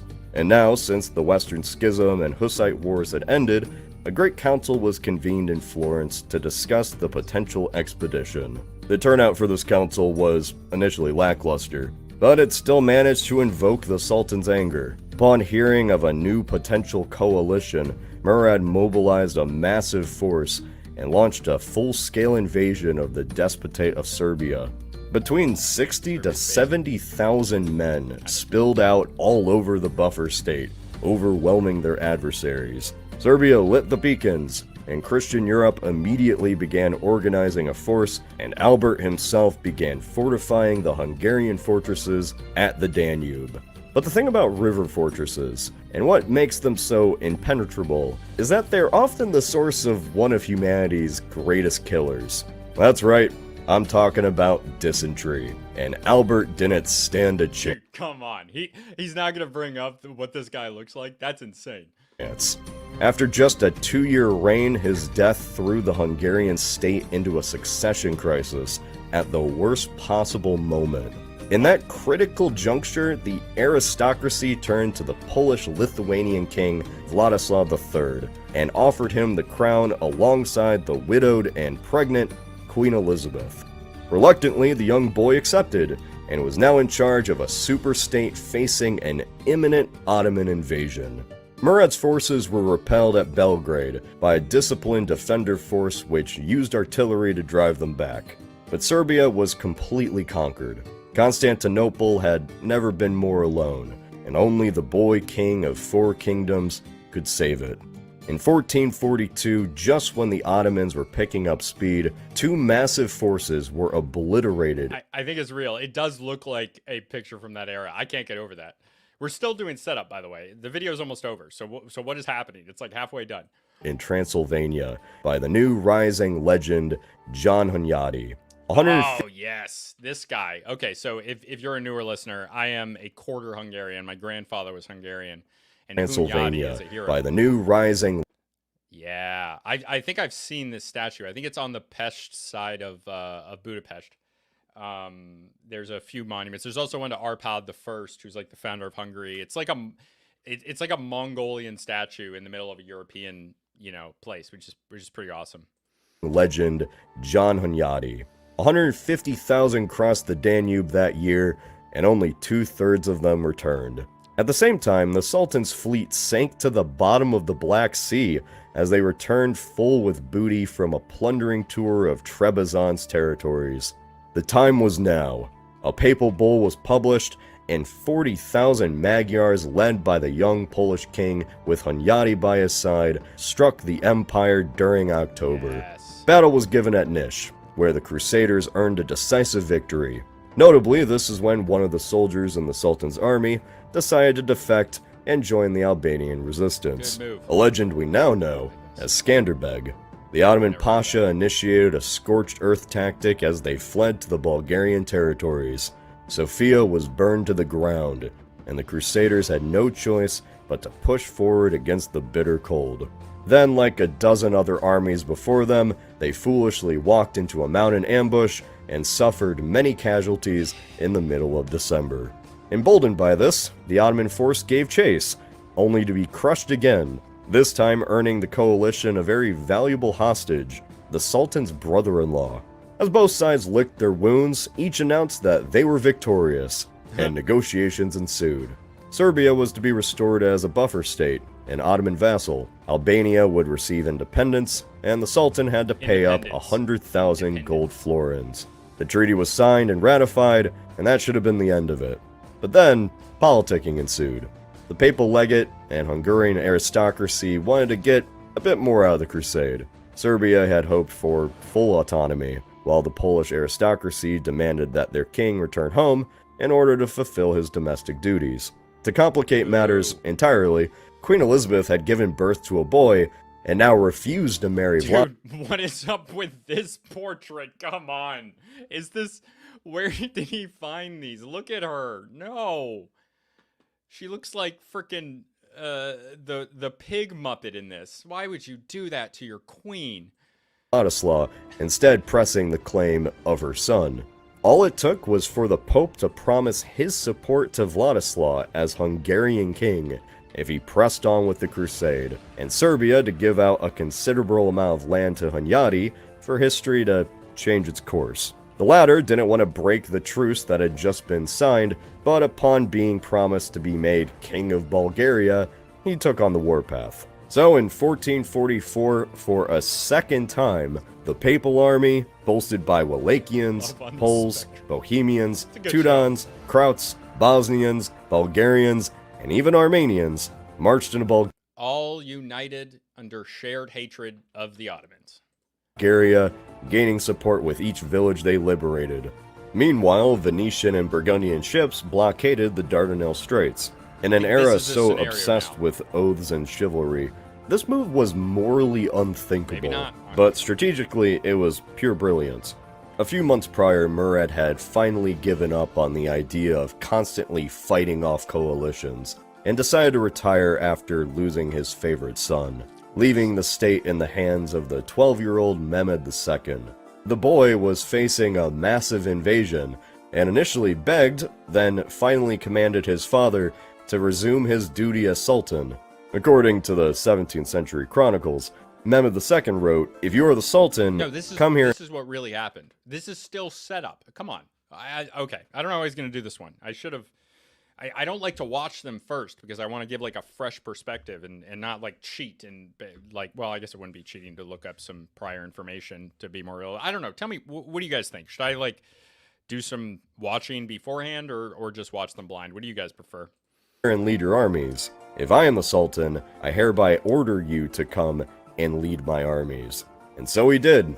Murad managed to sneak past the blockade with the help of the Genoese navy and made his way to the fateful battlefield of Varna. He had the broken treaty nailed to the banners of his army, using the Christian treachery as a rallying cry. And as the two armies met, one of the most brutal battles ensued. Caught between the Black Sea and a massive lake, the coalition decided to attempt to break out of their perilous position rather than succumb to starvation, and both sides fought fiercely.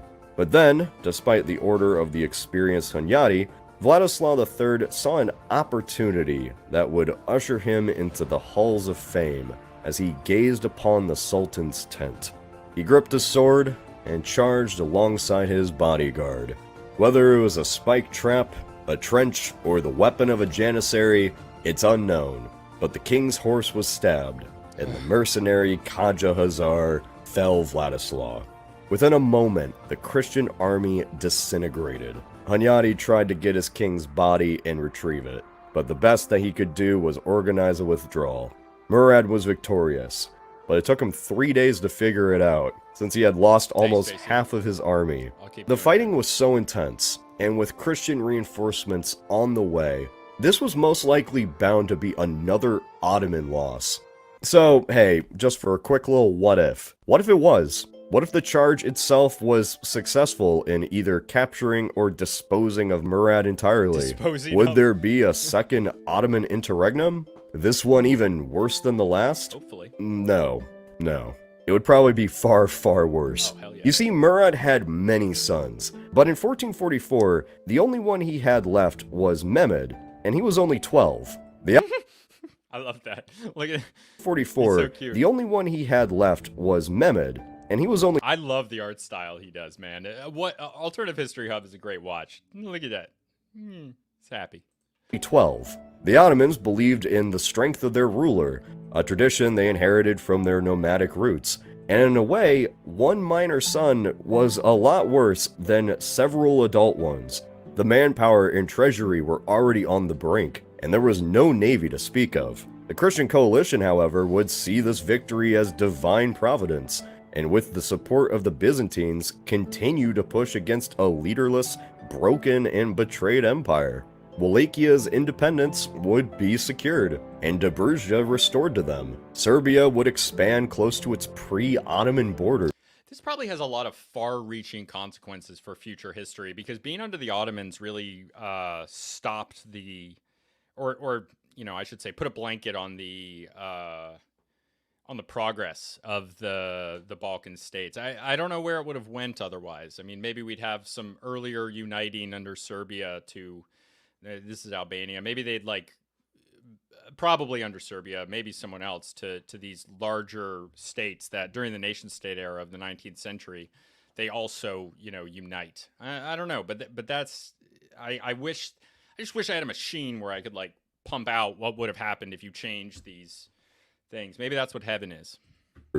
Albanian independence under the leadership of Skanderbeg would be solidified, and Bulgaria, which was promised to John Hunyadi, the military mastermind of the whole operation, would be reborn. Epirus, which was recently severely reduced, would also be restored, as one by one the garrisons in Greece were emptied of Ottoman supporters. And as for the Byzantines, well, at the time the Eastern Roman Empire was incredibly fragmented. Moria and previously Thessaloniki were both held by members of the royal family. They were virtually fully autonomous. The Genoan bid to support the Ottomans would blow up in their face, with most of their trade quarters passing on to the Venetians, who had supported the Crusade. The Republic would also keep Thessaloniki, a measured aim to put a check on the Greeks, based on the claim that they had previously purchased the city. Both Murad and Mehmed's centers of power were not based in Adrene, but rather in Bursa and Amiza, which means that the entire Balkans would be liberated in the span of a year. Now that we are done with the incredibly simple task of partitioning the Balkans, let's move on to Anatolia.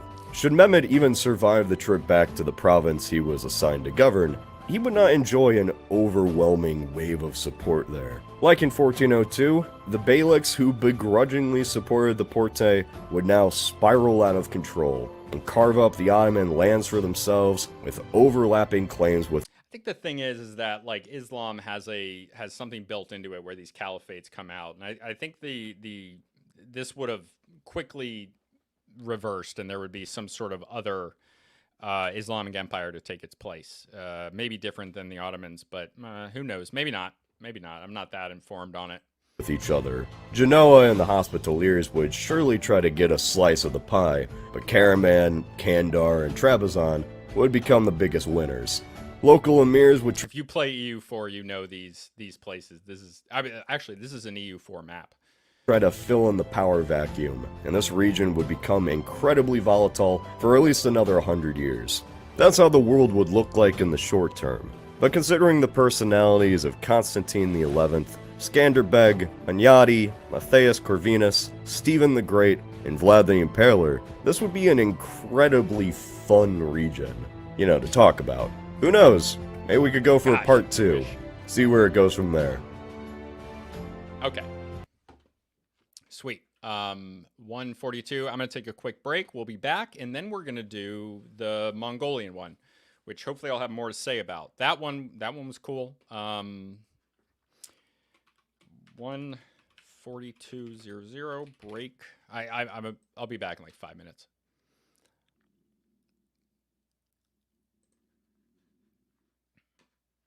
Ooh, I'm hungry.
Oh my gosh. Thank you, Big Yehuda. No sound. Let me just change the timestamp for when I started and repeat everything I said. That is hilarious. I am so bad at tech. That's okay. I'm good at the content, I hope. Okay, so the thing with the Mongol Empire never existing is that I tend to believe, and yes, there's some elements of the great man theory. I love taking all these different theories, you know, geographical determinism, great man theory. There's a bunch of them in historiography, some not named, but all these different methods, and just like there's always merit to them, but they're never the full picture. I don't like when anyone, and this is what happens in academia, because people are attached to these theories and they want to promote their own theories over others. So like, my theory is the best. It explains everything, but it doesn't. These are all, the theories themselves are results of, you know, culture and how that culture thinks about things. So they can't always be correct. They're made by man. Nothing by man is perfect. It applies to academia as well. Jesus Christ is perfect. So when you have these different ideas, great man theory, some of them fall out of favor and then others fall into favor, and that's based on the cultural context of both the culture at large and of the individual societies.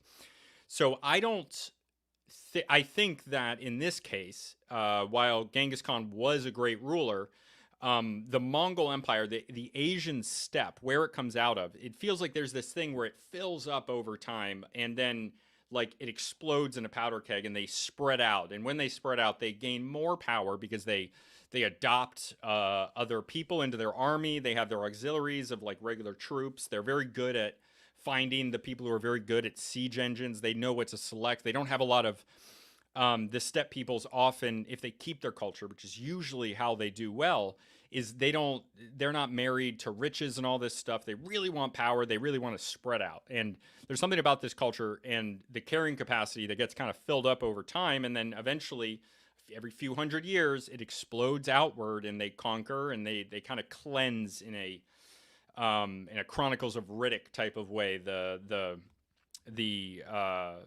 Everything. They cleanse the cities. They destroy these old methods of political organization, and they replace them with new. And then they, you know, these steppe peoples, a lot of times they assimilate at varying degrees into the population. They become the rulers, and then they assimilate in because over time the people grow up there. Or if they're very smart, like the Mongols that ruled China, they do something like in the Forbidden City, in the center of the Forbidden City, when there was a Mongolian ruler, I think Kublai Khan or somebody, ruling all of China, in the middle of the Forbidden City, they have a full Mongolian camp set up with yurts and everything, which was smart by them. I mean, they still assimilated over time, but this was effective at protecting their culture. That's what you got to do. In other cases, there are dynastic lines descended from earlier steppe tribes that still have continuity that conquered generations ago, and then over time they assimilate in the population, and then they get conquered by another steppe tribe, which unites it.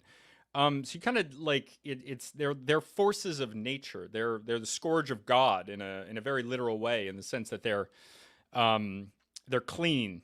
They're cleaning if from that perspective, from this violent perspective. But let's get going. What if the Mongol Empire never existed? That's what we're going to talk about today, and we're going to see what Alternative History Hub, who does a very great job. I'm not here criticizing him. Totally wasn't expecting a Riddick Necromongers reference. Yeah, nobody talks about that movie anymore. Chronicles of Riddick is a great movie. There's other movies in that series, but I really liked that one when I was younger.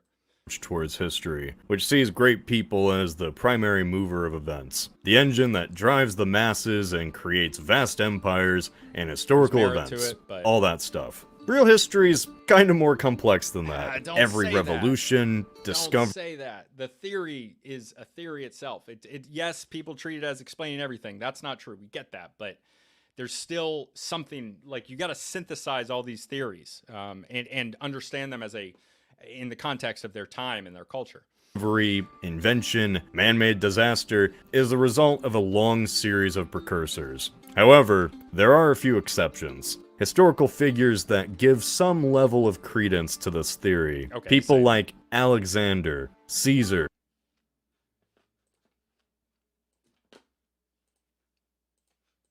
Napoleon, but above all, Genghis Khan. a meritocratic, genocidal, brilliant, and merciless chieftain. I'm not sure if you can call him genocidal. Requires like wanting to wipe out a certain people. I guess there probably were times when he was.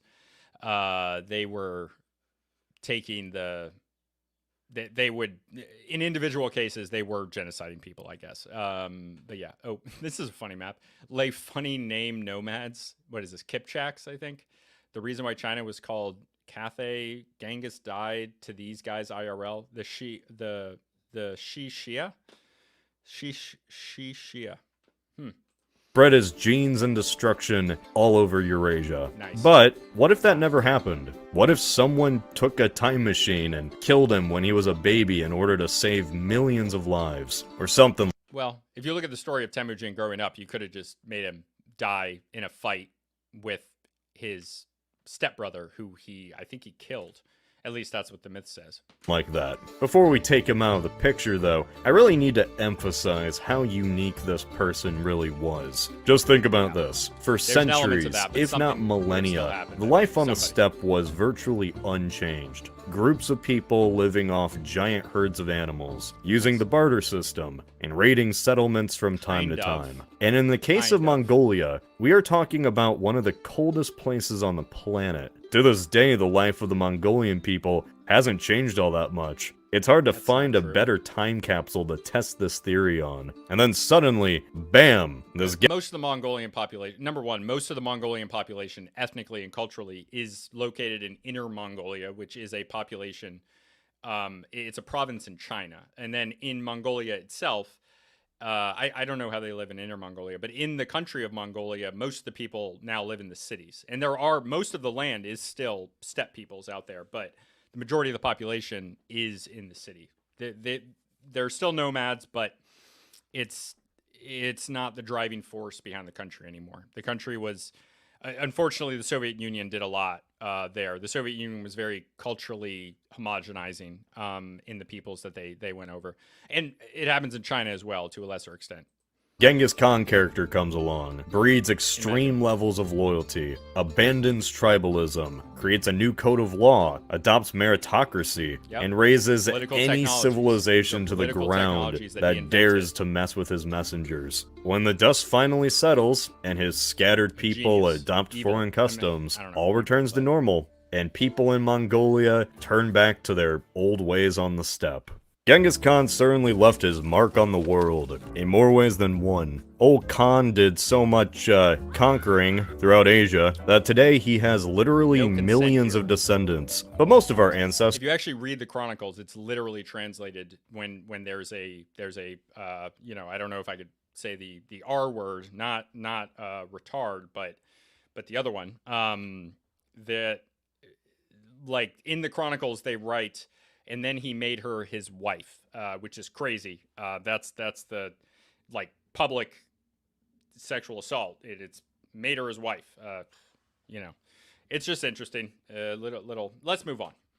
Aren't brutal conquerors. Most of us just don't know anything about them. And that's where this video's sponsor comes in. My Heritage. As go about and things are and it's dead like that. That's great-great-grandpa. Oh god. Find it all out. Branches you slide, bring them. Cast. Sign up for a life by repairing them, adding color, or even animating them. Sign up for a That's what he did. He used JD Starker's Axios Fitness. Sign up in the comments. 14 days, decide to continue your path of 40 to 60 million people, or 11% of the world population, which doesn't even include the death toll from the Black Plague, which came about because of the globalization. Kate, why? Is that a Whitest Kids You Know reference? And the Mongols accelerated. Between the Scythians, Zhang Yu, Huns, Cumans, and countless other... The Zhang Yu, or the Zhan Bai, are where the story of Mulan comes from, by the way. The steppe peoples there, they were more egalitarian in gender. The Confucian society of China was, and still is to a lesser extent, very patriarchal. And the steppe tribes, because of their culture, yeah, I love Whitest Kids You Know too. Because of their culture, their women held a, you know, sometimes I don't like to compare apples to oranges or whatever. Oh, turn down the video a bit. You can't hear me? Okay. Yeah. Oh, I had my volume up a little bit higher before. Someone else tell me how the audio is doing. Let me know how it is now, Andre, once I start the video again. But the steppe tribes, like their culture leads them to have a higher, like women are caring for the animals. I don't think a lot of times they were warriors, although in certain cases, like the story of Mulan, like that's where it comes from, is that she was a steppe warrior, which is wouldn't have happened in China. It wouldn't have happened in this Confucian society, much less likely to happen. But in the right situation, like the story of Mulan, which is a beautiful story, it does make more sense because, you know, there's a lower population and the women are a lot more rugged, less civilized, you could say, because of their way of life. But the women in those societies are doing a lot more of what the men do. And you tend to see this in less politically complex societies, less like when you have a larger society, there tends to be more of gender and like more niche jobs that people go into. But when you have a smaller one and people, like you're in a tribe, people need to be able to do more themselves because it's more likely that you won't be able to. There's situations where you need somebody to do that role, for somebody to fill in. This is also why Neanderthal women were more likely to hunt big game than Homo sapien women. And that's supported in the archaeological record. I thought Mulan was a Han who fought, a Han Chinese that fought against the Xiongnu. So I should say that it's up for debate, but my interpretation is that this story must have been taken from maybe not the Xiongnu, but the Xiongbai, who were a earlier steppe people in this, what is now like the Central Asian steppe. More specialization, division of labor. Yes, JC, those were the words I was looking for. Thank you. But yeah, this is where the story gets appropriated by the Chinese. I went through the whole chronology of the story in an early episode of Illegitimate Scholar when I was still doing like audio essays. And I have that research, and that's one that I definitely want to go back to again because I think it's very interesting and stories are very important to human culture. But this digression needs to end. Continue on with the Mongols. Other nomadic people, maybe even combined, none have wreaked as much damage to other civilizations as the Mongols did. And that genie would have never left the regional bottle if it wasn't for Genghis. So what happens if we just Thanos snap him out of existence? Turns out that's not as unlikely as you might think. Like all the previously mentioned great figures, he also had thick plot armor. Before he became Genghis Khan, Temujin was the son of Yasugi, chieftain of the Borjgin clan. And he was a freaking, like, one of these bastard prince type situations. So common. It's an archetype. And one of many, many tribes roaming around the steppe. The boy was 10 when his father was poisoned, and his age prevented him from taking his father's place. Instead, he was thrown out into the wild to fend for himself. He was taken prisoner by rival clans several times, each time somehow managing to escape. And in 1204, he was even struck in the neck with an arrow by a man who would later become one of his greatest commanders. Instead of looking for the perfect opportunity to kill Genghis Khan seems like somebody who is he was meritocratic. This is where I view a lot of the success of the steppe Asian peoples, is that I think they're closer to the land, and that makes them more meritocratic, which also is against the like gender and like aristocracy division of labor that develops in places like China and Rome and everything. It's very interesting. Like if you get results, that's what matters, and that's why he doesn't like hold a grudge against this guy that tries to kill him. That's a brave man, right? He was already at this point when he gets shot, I think, you know, in his own right, making a name for himself, at least locally. Let's just assume that any one of those dozen chances led to his downfall before he was able to unite and drill the Mongols into one of the greatest armies the world has ever seen. As far as timeline changes go, this is easily one of the most impactful. So much so, we kinda have to break it down one region at a time. Speaking of China, at the time... So, JC, I'm just going to make a note on this. Meritocracy equals natural elites. So what ends up happening in my perspective is that yes, the meritocracy, like the ruling elite, the aristocratic class, I think is good because there are heritable traits, but those heritable traits still need to interact with culture. And a lot of times the aristocratic class, while their predecessors earned their positions by meritocratic means, and they continue to cultivate what would turn their aristocratic descendants into people that would, based on great genetics, and I'm not being like a freaking eugenicist right now. It's just like some people are taller, stronger naturally. It's a thing.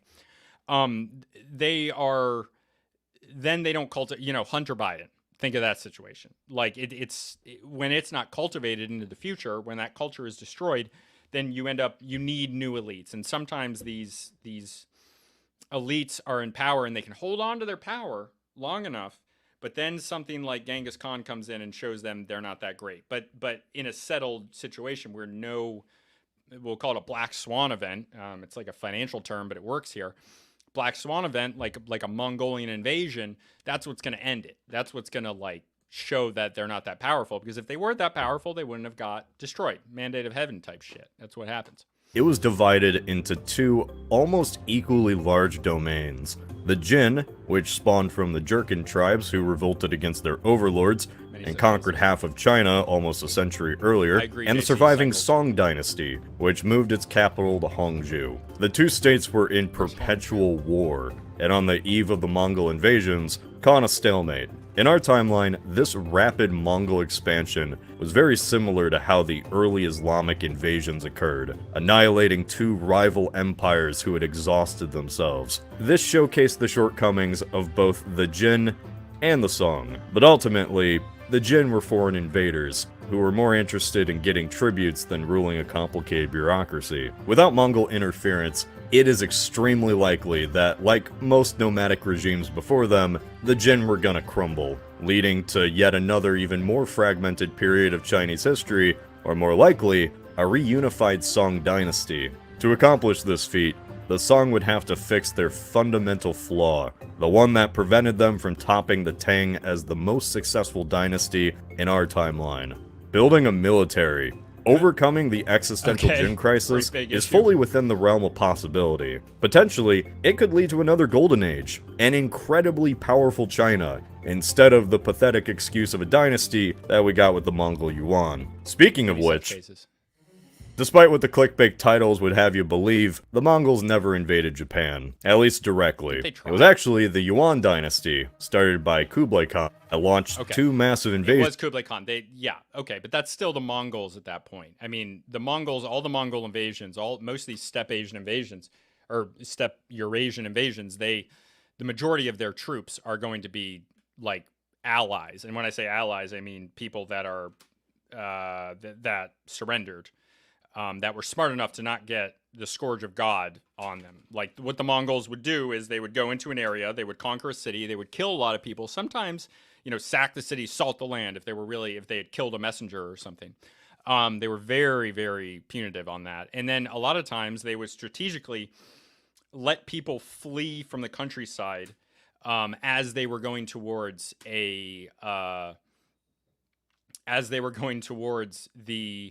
cities, and then it creates this psychological warfare element where they're like, oh my god, the literal, very literal, as they would have taken it, scourge of God is coming across the steppes. These Asiatic hordes that were so inside of European memory hundreds and hundreds of years later that they would be used as a propaganda tool in World War I and World War II as the Soviet Union is moving in. That these Asiatic hordes, and even the British calling the Germans Huns is like calling back to this ancient idea that they're terrified of what comes out of the Asiatic steppes in the verbiage of the time. Asians made up of Chinese and Korean soldiers, who then failed to overcome the Divine Wind and Japanese resistance. Without Genghis Khan, there is no Mongol Empire, and thus no Yuan dynasty, so Japan never gets invaded in the first place, which would end up having massive consequences. You see, there is a major chunk of Japanese identity that can be traced back to their defense against what they saw as this overwhelming force. like the Greeks fighting off the Persian Empire. These moments were etched into the consciousness of the island dwellers and led to a rise in militarism and isolationism. The shogunate implemented policies to limit contact with the outside world, which outlived the Yuan dynasty itself. A more open Japan, occasionally trading with China and Korea. Very interesting. I'm going to answer that question in a second, Kate, when we're done talking about Japanese. That's a very good question. Perfect for the channel as well, so thank you for that question. But yeah, the Japanese, this cultural situation and ramifications into the 1800s when the opening of Japan happens. I mean, this has far reach. This is very interesting. He goes this route because without the Mongols, you don't have the Yuan dynasty, and then you don't have the invasion of Japan, and that changes Japanese culture for the next 700 years to where maybe they open up earlier. Maybe they don't open up, and like the Japanese culture interacting with opening up. I mean, they went crazy. They went crazy, and they did Japanese empire stuff in World War II. Like they're like the Austrian painter guys of the East, and they end up like that is a direct response to opening up. I mean, they have advisors from the United States and Europe at that point, and if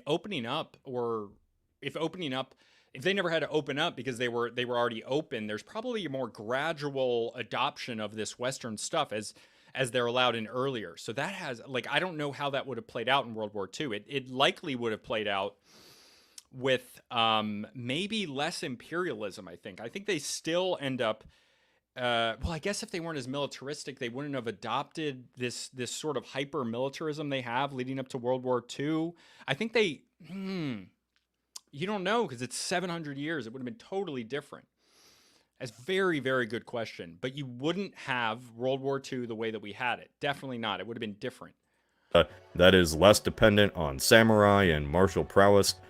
It's kind of hard to imagine, as those were its defining features up until the Meiji Restoration. But in this alternate timeline, that is a potential. The way the Meiji, I don't know how to pronounce it, restoration happens is due to how this happened. Wow. Because they took hyper-militarism and attached it onto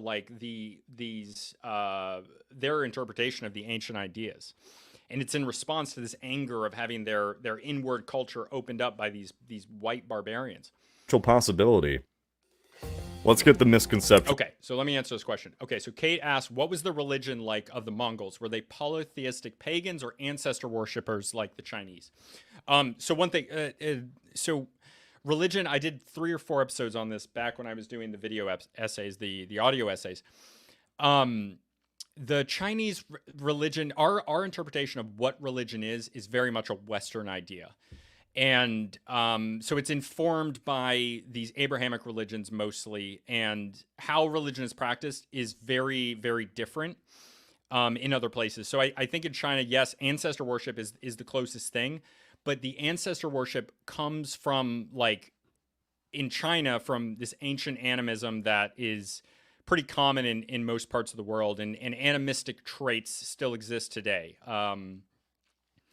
Now, the religion of the Mongols was, their interpretation was like other things, they adopt what works for them towards their goals, and a lot of that is conquest and trade. So they're capable of keeping their ancient traditions a lot of the times, and these ancestor worshiping animistic traditions, but they were able to nominally adopt ideas like Islam at certain points, and they adopt a lot of the times the culture of wherever they go, because they don't have a strong culture in the sense that it takes over other things, like how the Persians adopt Islam, but they give it a lot of Zoroastrian traits. So you end up with Shia Islam and this type of thing.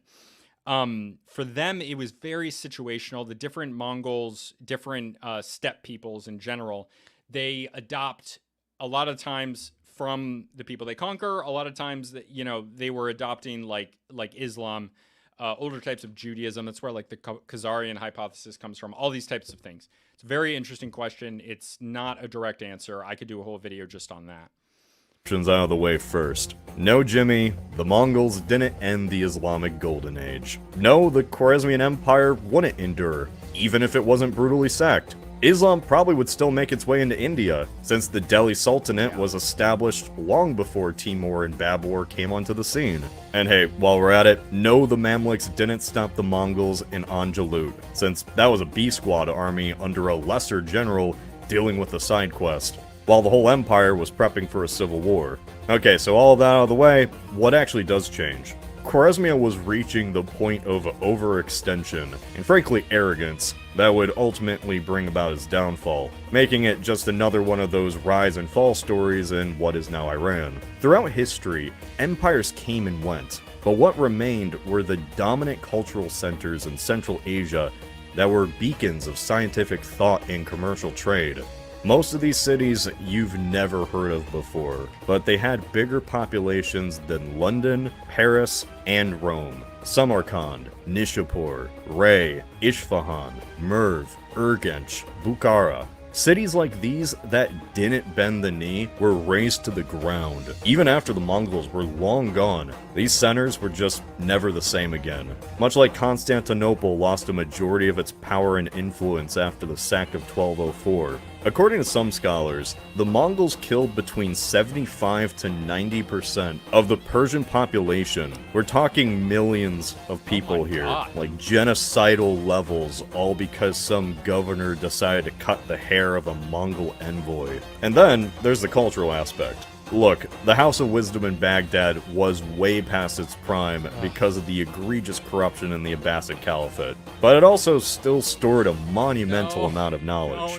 A 16th century historian even mentions that the Tigris changed its color to black due to the amount of books that were thrown in it during the sack of 1258. This loss of knowledge is comparable to the destruction of the Library of Alexandria. Who knows how many tomes were lost to the ages, how impactful they could have been if even a fraction of them were translated and distributed during the Renaissance. On the other hand, it's hard to predict exactly where this region would go because of how static it was. The Abbasids and Ayyubids were plagued. Yeah, and this staticness, this is like what happens to civilizations, and then they get just destroyed. This is what I was talking about earlier. The places that the Mongols go into, like, yes, they shake things up and they make it one large empire, and then, you know, it doesn't have continuity over time because of, like, this is just a trait. It's like, you know, you have a stick. If you have a stick that's old and dead, it doesn't bend very much. It'll break. You have a new growth stick, and I've used this metaphor many times. You can bend it however you want. And the Mongols, just like their culture was capable of adopting the culture of wherever they go, it makes them very good at conquering. They're very good at war fighting. They're very good at adopting the culture and making the people they conquer get in line, both through cultural means and through actual warfare. But they don't. That has the direct result of them not having like staying power, I guess you should say. And in certain places they do have staying power, but they don't continue to have a lot of these other traits. Like they keep having the militarism, but they don't have the conquering trait when they settle down in the Mughal Empire in India, or the Yuan dynasty, the Yuan dynasty in China. Oh gosh, that loss of knowledge sounds painful. Yeah, I mean, it's really, really bad. So a lot of this would have given us so much Roman and Greek and Bronze Age and early Islamic and early Christian and early Jewish texts, and it's awful. And there might have been, like, you know, some of these things, like there's that map that's like pre 1492, but it has a map of the Americas on it. There's probably more of that. Some of the maps that were referenced to create that map were in here. I think it's just awful. With corruption and fragmentation. Both were at the mercy of foreign... This is like, what if Lindsey Graham was born in Mongolia? Yeah, if the neocons had control over Mongolia. Oh my god. Nomadic tribes that called the shots. The spread of Islam into India would certainly be impeded, since in this timeline there would be no Mughals to come onto the scene. But by far, the biggest change to this region would be the fact that there would be no Ottomans. Oh yeah, you heard that right. Your favorite onion-wearing, cannon-firing Ottomans don't get to... Hi, Bizaboos. Oh, Byzantines. Mongol neocons. Yeah, Mongol neocons is hilarious. They kind of were the neocons of their time. All about conquering. Maybe not as profit attached. Become a thing, if not for the absolute smackdown at the Battle of Khazad-dûm in 1243, in what can only be described as a bonus mission. The Mongols sent a detachment to deal with the Sultanate of Rum after its sultan refused to cross the continent to pay homage personally in Karakorum. This state, which broke off from the Seljuk Empire, was the very reason the crusading movement began in the first place. Yeah. It had bested the We just talked about Byzantines, swarms of crusaders, even Georgia, not you, only to then be Georgia, the country. Fantastic. decimated by one Mongol incursion. Afterwards, they made Trebizond and Cilicia their vassal states, leaving the rest of Anatolia in absolute chaos. It was there in that primordial pot of Beyliks and confusion that the Ottomans were born. Rising above all the others, a rewrite of the reboot of the Seljuk Empire. And so, the downfall of one Temujin not only erases Kublai Khan, Timur, and Babur from existence, but also Osman, Mehmed, and So this is huge that it makes the Ottomans never happen, which unfortunately this is like what we did before. So it's kind of the same scenario, but maybe he moves on to a different conclusion here. But really it changes everything. Somebody else would have done the conquering. These places that the Mongols invaded, a lot of them were atrophied. They needed to be replaced, and there was no crisis to force it. So some other crisis, whether it be, nature or, the scourge of God in human form, who knows? But the results would have been different. Well, I don't know. and Suleiman, along with all that they achieved. This leaves Constantinople, or at least the shadow of what it once was, in Christian hands. But since we mentioned Georgia, once again, not you, I'd like to say that it would have a very different fate. One a lot less tragic than in our timeline.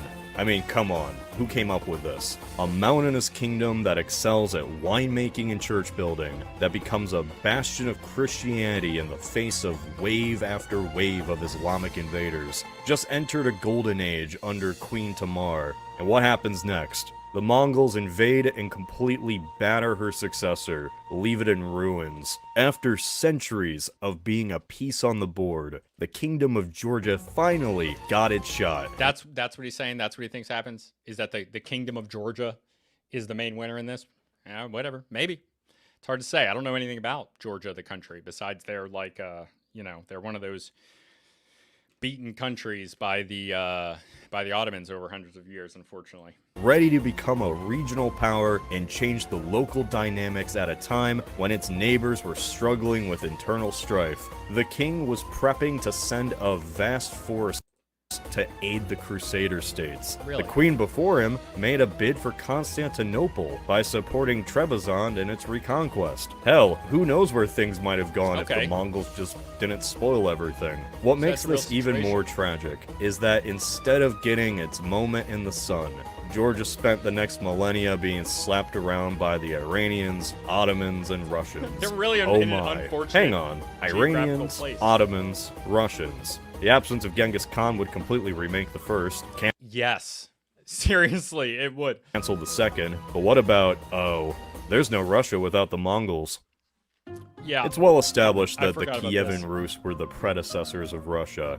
Its people were descended from Norsemen, using a complex river system Russians to don't like trade this. and raid the Black Sea coast. They were about as unified as the Holy Roman Empire. The Vikings brought their culture and way of life to these lands, and as a result, they didn't differ from Scandinavia all that much. Bitter cold, urban centers created to facilitate trade, violent raiding, fierce warriors, and eventually, a conversion to Christianity. There were many powerful states that traded and competed with each other, but the most powerful among them was by far Kiev. Hence the name. I missed Moscow that, at the Jason. time was just a backwater village, not worth marking on the map.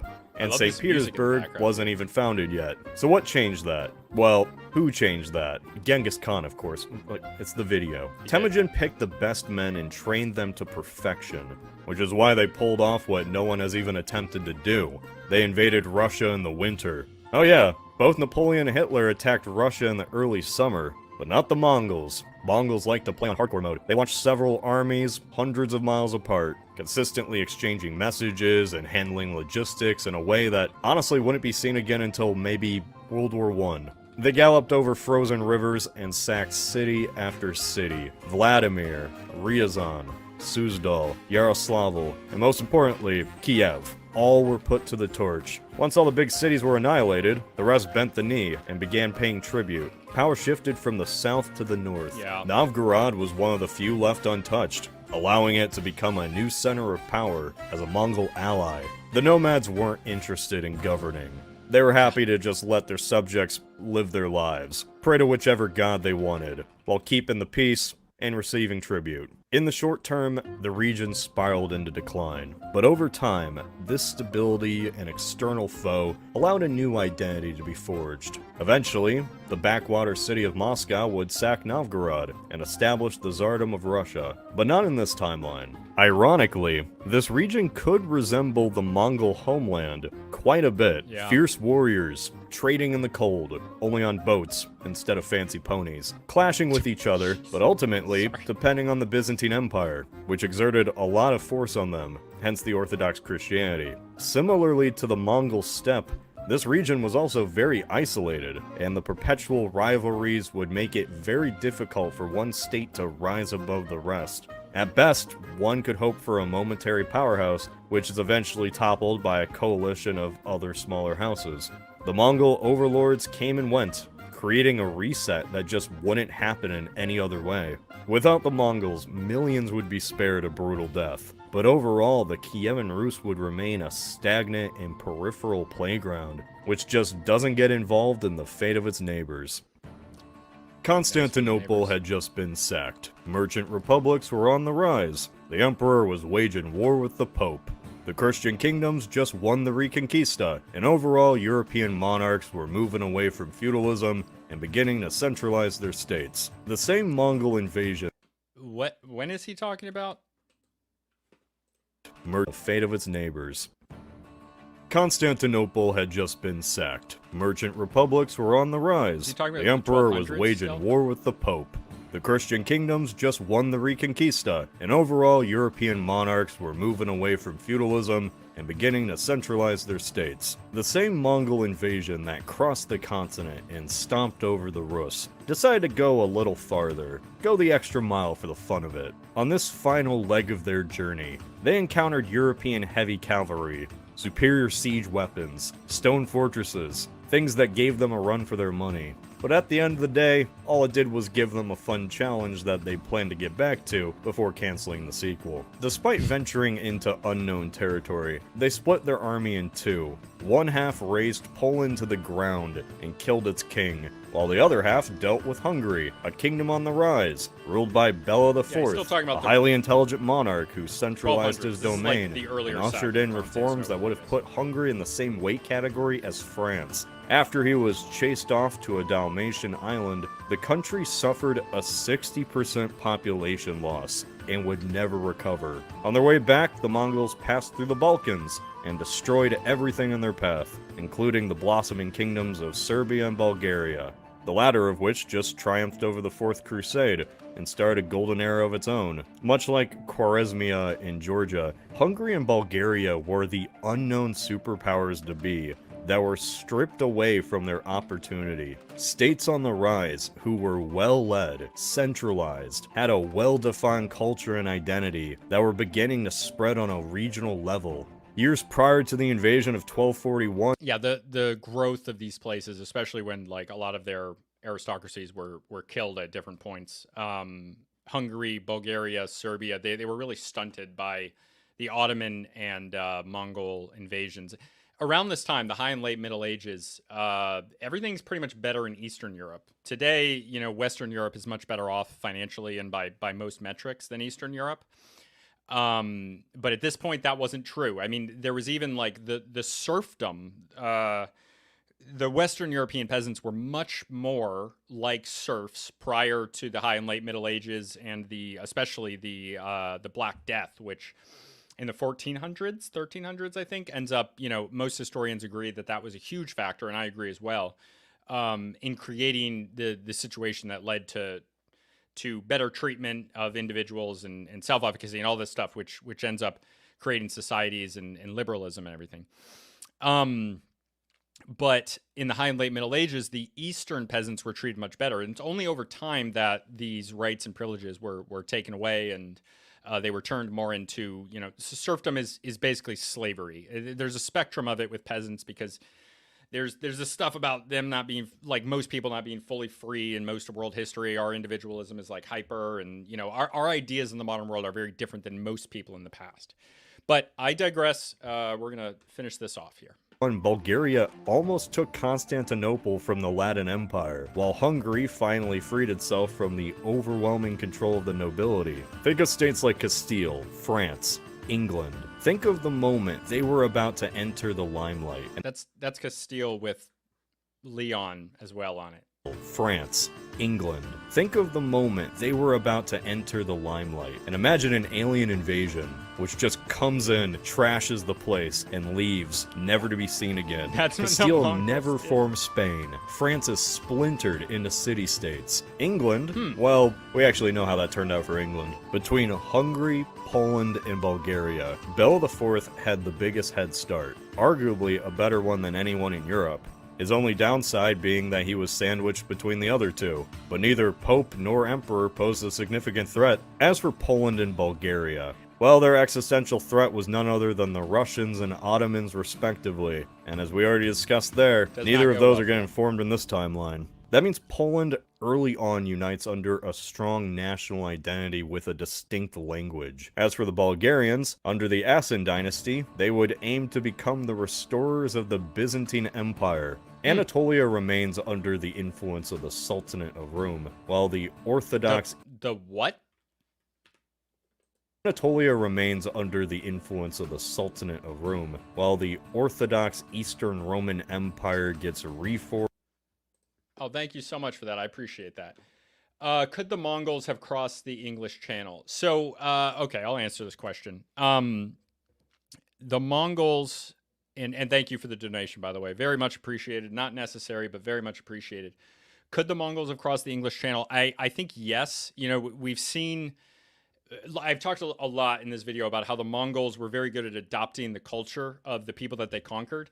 The biggest issue with the Mongols crossing the English Channel, it would mean that they would have to get far enough in to Europe to do that, and I don't think that's very plausible. And the reason being is geographic. The Mongols are essentially stopped where the technology of their horses ends, as in when they reach the forests of Germany, they can't really go any further because they are feeding their horses by moving nomadically.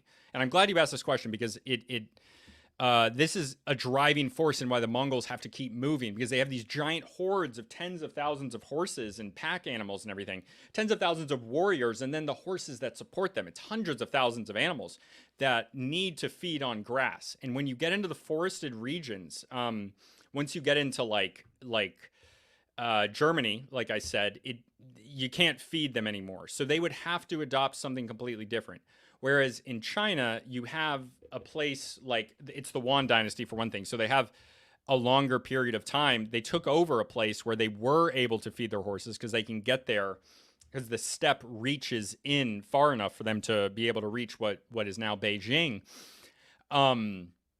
They're able to then conquer that area and then use the technology of the Chinese Empire, which has sailors, because they're not going to do it themselves, and has ships and fleet-making capabilities. They made the fleets to attack Japan. They didn't just have them, they made them, but they had the capabilities, the knowledge, and the scale to do that through China that they had conquered. But in Europe, that isn't true. So yeah, Kate, perfect timing, because the German forests are incredibly dense. That is true, especially at this point where there was even more old growth forests where they are now. They would have to go like 1,000 miles past that forest to reach the edge of the English Channel. If you have a situation where somebody with boat building capabilities, I think a more serious possibility would be that they would conquer, the Byzantine Empire or the Ottoman Empire and then use those boats to move around to England if there was a reason to go there. But England at this point is a huge backwater. I don't think they would have wanted to. Japan was a much larger and rich place, both culturally and like materially. Whereas like even if the English coast was butted right up against Poland and these places where they would have had the capabilities to adopt the culture of shipbuilding and mariners, and then use that as a weapon to then move troops, mostly Allied troops, because you're getting into England where, you know, you're going to bring your own cavalry, but the bulk of that force is going to be auxiliary forces that are taken from the Allies. They wouldn't have been able to make it. Like, they're not going to be able to make it in. It's just, so yeah, they could have crossed the English Channel, but they wouldn't have, and they wouldn't have been in a situation to cross the English Channel. Forged and rebranded by the Bulgarians who take over the Eastern Balkans. And if you think that sounds a bit too crazy, just look up how many different dynasties ruled over the Byzantines over the years, usually from completely different corners of the empire. Tzatziki, baklava, and shawarma. What? Yeah, the Sultanate of Rum is what the Ottoman bugs called themselves because they claim to be the new Romans. Okay, I didn't know about that. The Ottoman bugs. I was just quoting somebody YouTube. Don't get mad at me. Empire. Not as insane as you might think. Well, that was a wild ride. Okay, good stopping point. The Mongols used the conquered people as meat shields. Yeah, there's one city, there's one example of the Mongols actually taking slaves, and slaves just being like people that were militarily conquered. And there was a moat around a city, and this is written out somewhere. I could dig up the source. And they just forced their people, the conquered people that were taken as slaves, into the moat until it created a bridge that they could walk their troops over, and then they did that by filling up the moat with bodies. Absolutely insane. After doing a bunch of research, honestly, each of these regions could be its own separate video. Seriously. Not to mention, I didn't even get to cover the effects this scenario would have on the Black Plague. Yeah, it was through the Pony Express network that the Mongols built that laid the foundations for the plague to spread. But honestly, the Black Plague not happening is like a whole separate video on its own. The fact that removing a single person would result in the absence of empires that did so much to shape the world is bonkers. Especially a person that's just in the middle of the Mongolian steppe. But there's a lesson there. If you ever want to reshape the world, just be really good at horseback riding and shooting arrows. You can do anything if you put your mind to it. Oh wow, you made it through the whole video. Good job. It's been over a decade since I started making these, and as cheesy as it sounds, this really wouldn't be possible. Okay. All right. So yeah, that was Alternative History Hub. Great YouTube channel. He doesn't need me to plug him, but I will, because I used his videos to commentate on, and I appreciate him allowing me to do that, because like there's YouTube settings that he has to select to allow somebody to do it. Joe Rogan, not so much. You're still allowed to do it because it's still like within legal things, but Joe Rogan, every time I do a react on Joe Rogan, which is not very common, he shuts me down. And that sucks, when you fight it's fine. You're allowed to monetize and everything, but it takes about a week to get it selected manually. I assume it's unfortunate because it would probably help out his channel a lot. Not that he needs it, but, to allow people to do it. So thank you so much for joining me, guys. I'm going to do another stream later. I think I got to go grocery shopping with my girlfriend, got to buy some bananas. And then I'm going to do another stream. I was supposed to do this stream last night and I think the night before, and I had 2 consecutive issues. So I apologize about that. I want to always follow through on what I say. Doesn't always happen. You know, other stuff comes up. So I'm being careful about not promising things that I'm not going to do. But I will be doing another stream later. And what that's going to be is going to be a collection of anthropology articles. That's what was requested in the Telegram. In the links down below, you can join the Telegram, the Discord. Kate, please join. Love to have you in. I think I've seen you once or twice before. I'd love to have you guys, and Bolero, who we saw today, contributing. If you guys like talking about this, we have a lot of great conversations in the Discord and in the Telegram. Everything is like on there. What was I saying? Oh, and $2 on the Patreon, get stuff early, and you get the episodes early. I'm going to do more it'll be more than $2 in the future. You'll get grandfathered in. I have like 2 exclusive things on there, which was a conversation with Basil that, he said some things about like the TQ Decepticons that I couldn't put on YouTube. So it's only on Patreon, and there's one other Patreon exclusive, but I want to get more of that in the bag, in the bucket before I start charging more. So if you want to support the show, please, $2 gives you access to live podcast episodes. Making questions. Not all of them I'm going to do that, but I'm going to do that on some of them. That was another request. And if you're on the Patreon, even if you're paying $2, you can always ask me, what I want to do. So yeah, Axios Fitness as well. I'm working with them. They're sponsoring. I have a my most recent episode of Axios Fitness is up there. It's, I think, $10 as an activation, or I'm sorry, $50 as an activation fee, and then $25 a month. Fitness program. I go there for details, but I really believe in it. I'm never going to be promoting gambling or alcohol, or while I do use Zins, I'm not going to promote nicotine products or anything like, well, I might promote nicotine products. I shouldn't say that, but I will not promote alcohol. I will not promote gambling. I will not promote, I might do mobile games. Probably not. I'd have to think about it, but I don't want to say outright no. I want to work with people that I believe in, and I truly believe in Axios Fitness. I know the owner. I work with him. I think he's fantastic. And there's a book. I'm plugging too many things. I like to just plug one thing, but all this stuff you might be interested in.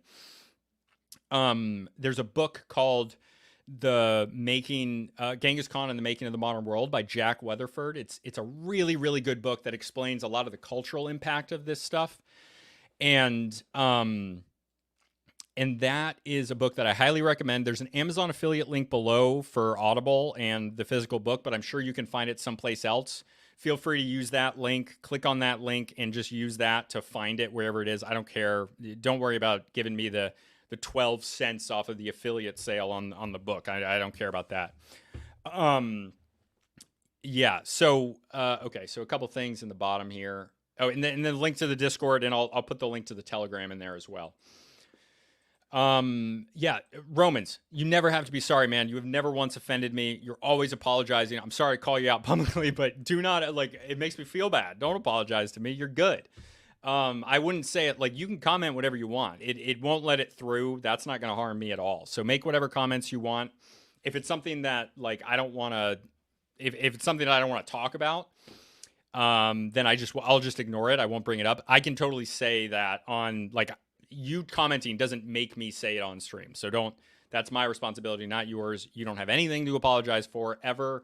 You are perfect.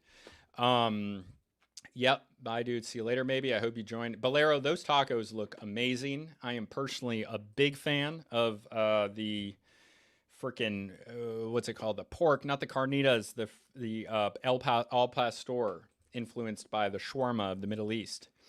Just safe tobacco products. Zyn isn't actually a tobacco product. It's just pure nicotine. So I'm going to play some video games, take a break, probably go play Manor Lords. Join the Discord, join the Telegram. If you're in here and you want to discuss this stuff, we have a great community. I really, really enjoy it. You guys keep me going. I really appreciate it. I appreciate you guys watching. And go in there, tell me what you want to see. And I'll do my best to give it a shot. I'll almost always give something a shot if I can fit it in. This video itself was requested by our own Rex, I think. And also a request is I'm going to be doing later, some anthropology articles. We're going to read the articles. I went through the articles beforehand. I'm going to find and highlight the important information. And we're going to talk about them. Some of them good, some of them not as good, that I have to add contextual information to. And yeah, I'll see you guys later. Thanks so much for coming. Thank you for the donation, Bolero. Again, totally not necessary, but very, very much appreciated. Eventually, I want to be able to do this more full time, and this helps me get there. So I really appreciate that. Again, not expected from anyone. I really appreciate you guys just engaging, and even if you're not engaging, just watching. It means the world to me. So thank you, and I will be back in a few hours to do that other stream. Okay.